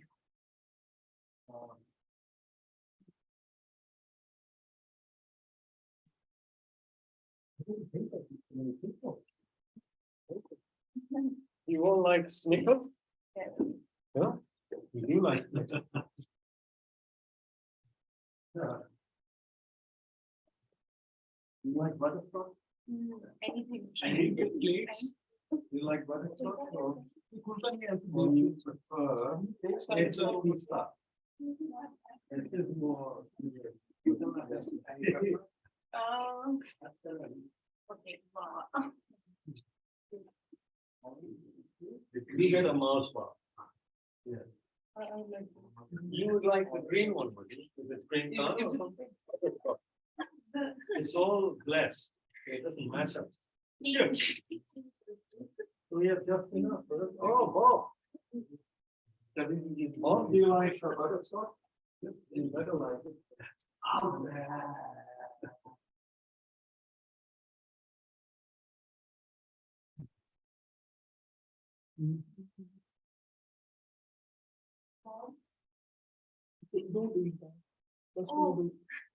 thank you.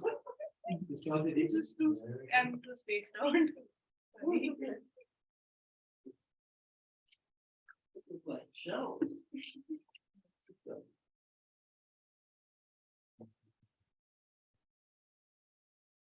Well, yes. Finger hand. Come on. This is right, yeah.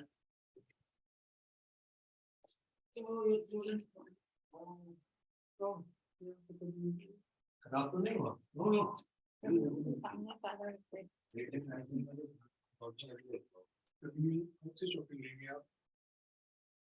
And then we go to it's bottom color when we start talking about. What's that? Oh, look. Oh, I didn't realize. Please, please. Ah, so you played offer. Yeah. Oh, didn't see that. Oh,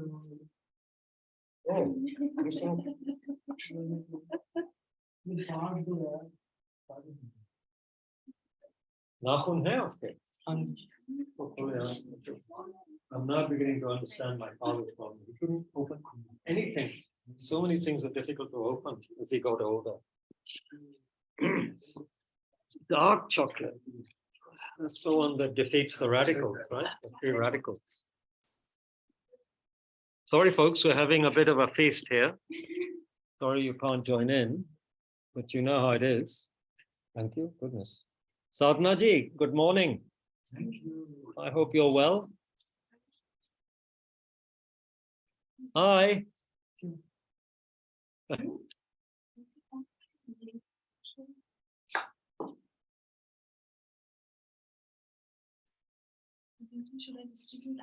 Sorry, I'm allowing you to unmute yourself. ये क्या जी? ये अभी आपने मेरे को खोलने के लिए दिया। हाँ, कुछ रंग है क्या है? हाँ, इसमें रंग है। हाँ, तो लगाओ सबको। होली है ना? होली है नहीं? खोल मैं हाँ? खोल दूं एक पैक। तो कल तो क्या है? कल वेडनेसडे है ना? कल तो कुछ होगा नहीं। तो आज ही कल। वाह, अभी स्वीट और सोया कटोरी नमकीन सोया लगे रहो। कौन से कलर का?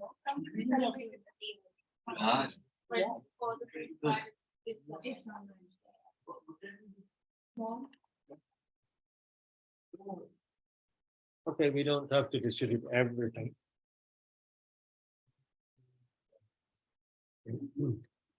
So we bless the food and then we can do what we want.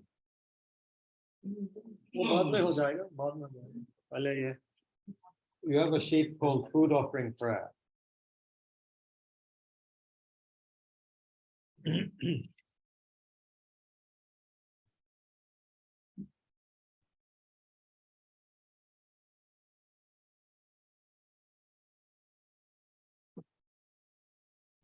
Wow, 6:20. Good.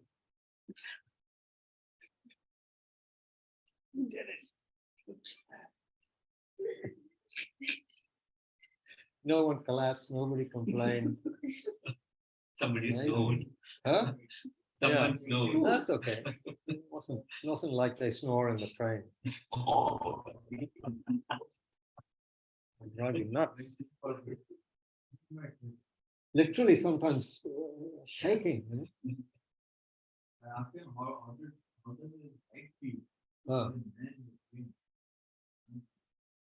Okay, so food offering prayer, which is one of Bob's favorite prayers. I don't know why, he likes the tune. So visualize the food as blissful nectar, wisdom nectar, inside a vast jeweled vessel. And imagine you're offering this to a small tara in our heart. Recite Om Ahom, which we'll do soon, to consecrate the food and then offer with any of the following verses. As one eats or drinks, imagine that Aryatara at the heart, who embodies all the Buddhas, experiences uncontaminated bliss from the nectar that we are offering. And then she radiates light, which fills our entire body, and going beyond our body even, irradiates the whole universe, blessing all the beings.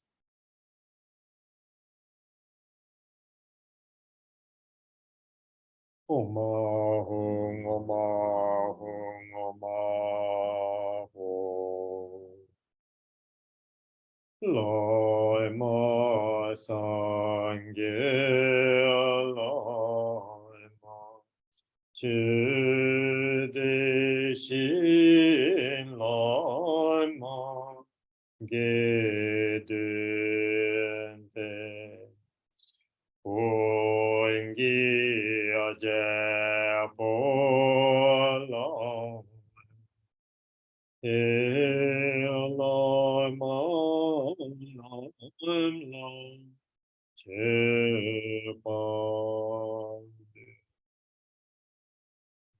Guru is the Buddha, Guru is the Dharma, Guru is the Sangha also. The Guru is the creator of all happiness to all Gurus. I make this offering.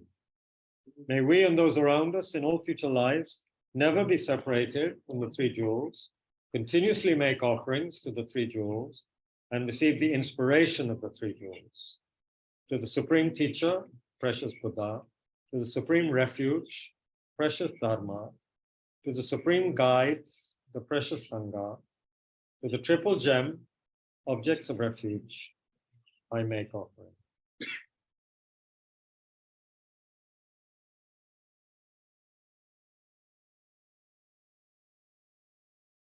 Enjoy.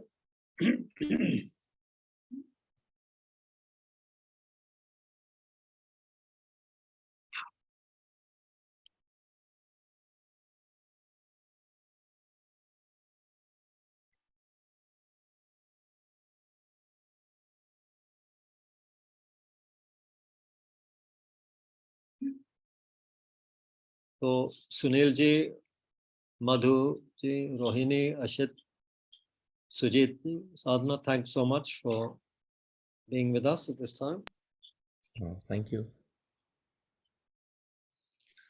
Thank you Thank you. so much. Very kind, very good of you. I think you were up all night, some of you.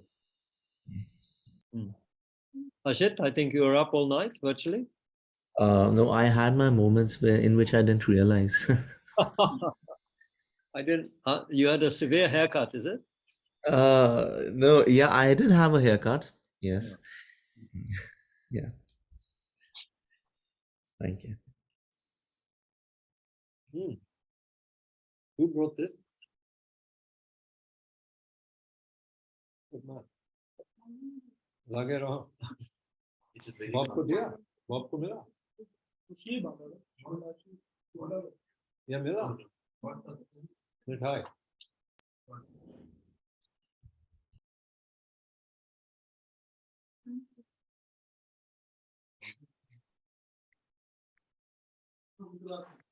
हाँ है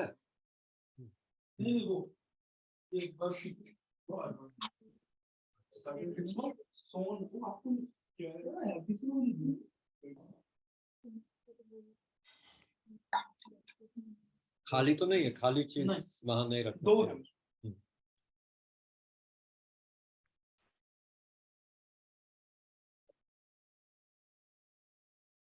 I hope you all have a chance to sit in on some authentic pujas at Kapan or Dharamsala. Amazingly powerful. And you have hundreds of monks and nuns chanting together. And then with the musical instruments, it's amazing. And the nuns have a very special way of chanting, very beautiful.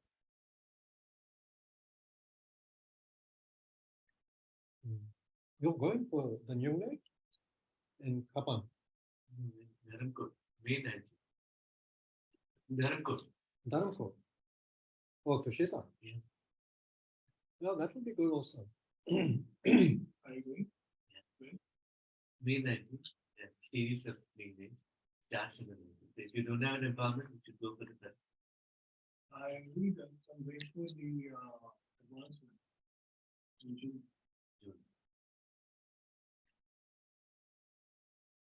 But you can be there for all of them if you.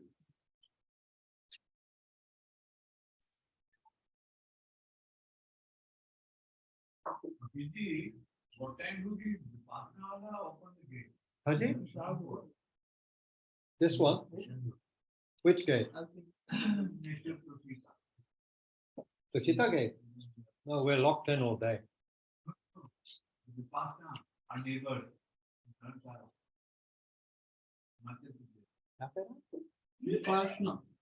Vipassana wale. Huh? What about them? What time do they open the gate? No idea. No idea whatsoever. Beyond my knowledge. All this. We are not allowed to talk there. Yeah, good thing, huh?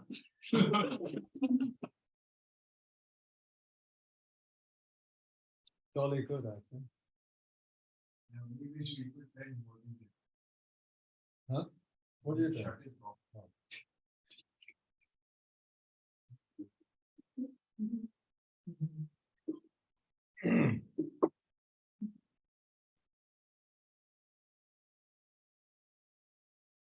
Personal camera. Ah, Is this a personal camera? I bought it this time. I lashed out in Gaia of all places. And I found this old-fashioned but amazing little Sony. It's just remarkable what they fit into such a small space.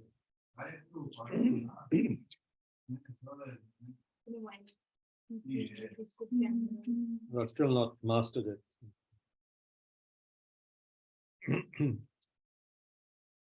Unless you're looking for your halwa.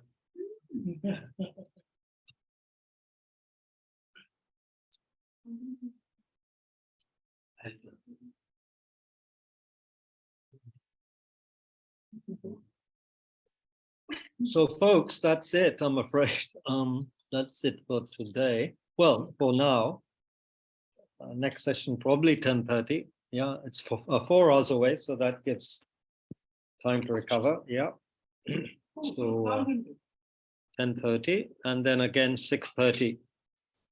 We have a session as usual on our Tuesday evening session. Not sure what we'll be doing at 10:30, but we'll do something because of the importance of the day. So yeah, we'll do some prayers and meditations. Thank you very much. They haven't started offline. Thanks, Ajit ji. Thanks, Rohini. Thanks, Sunil ji.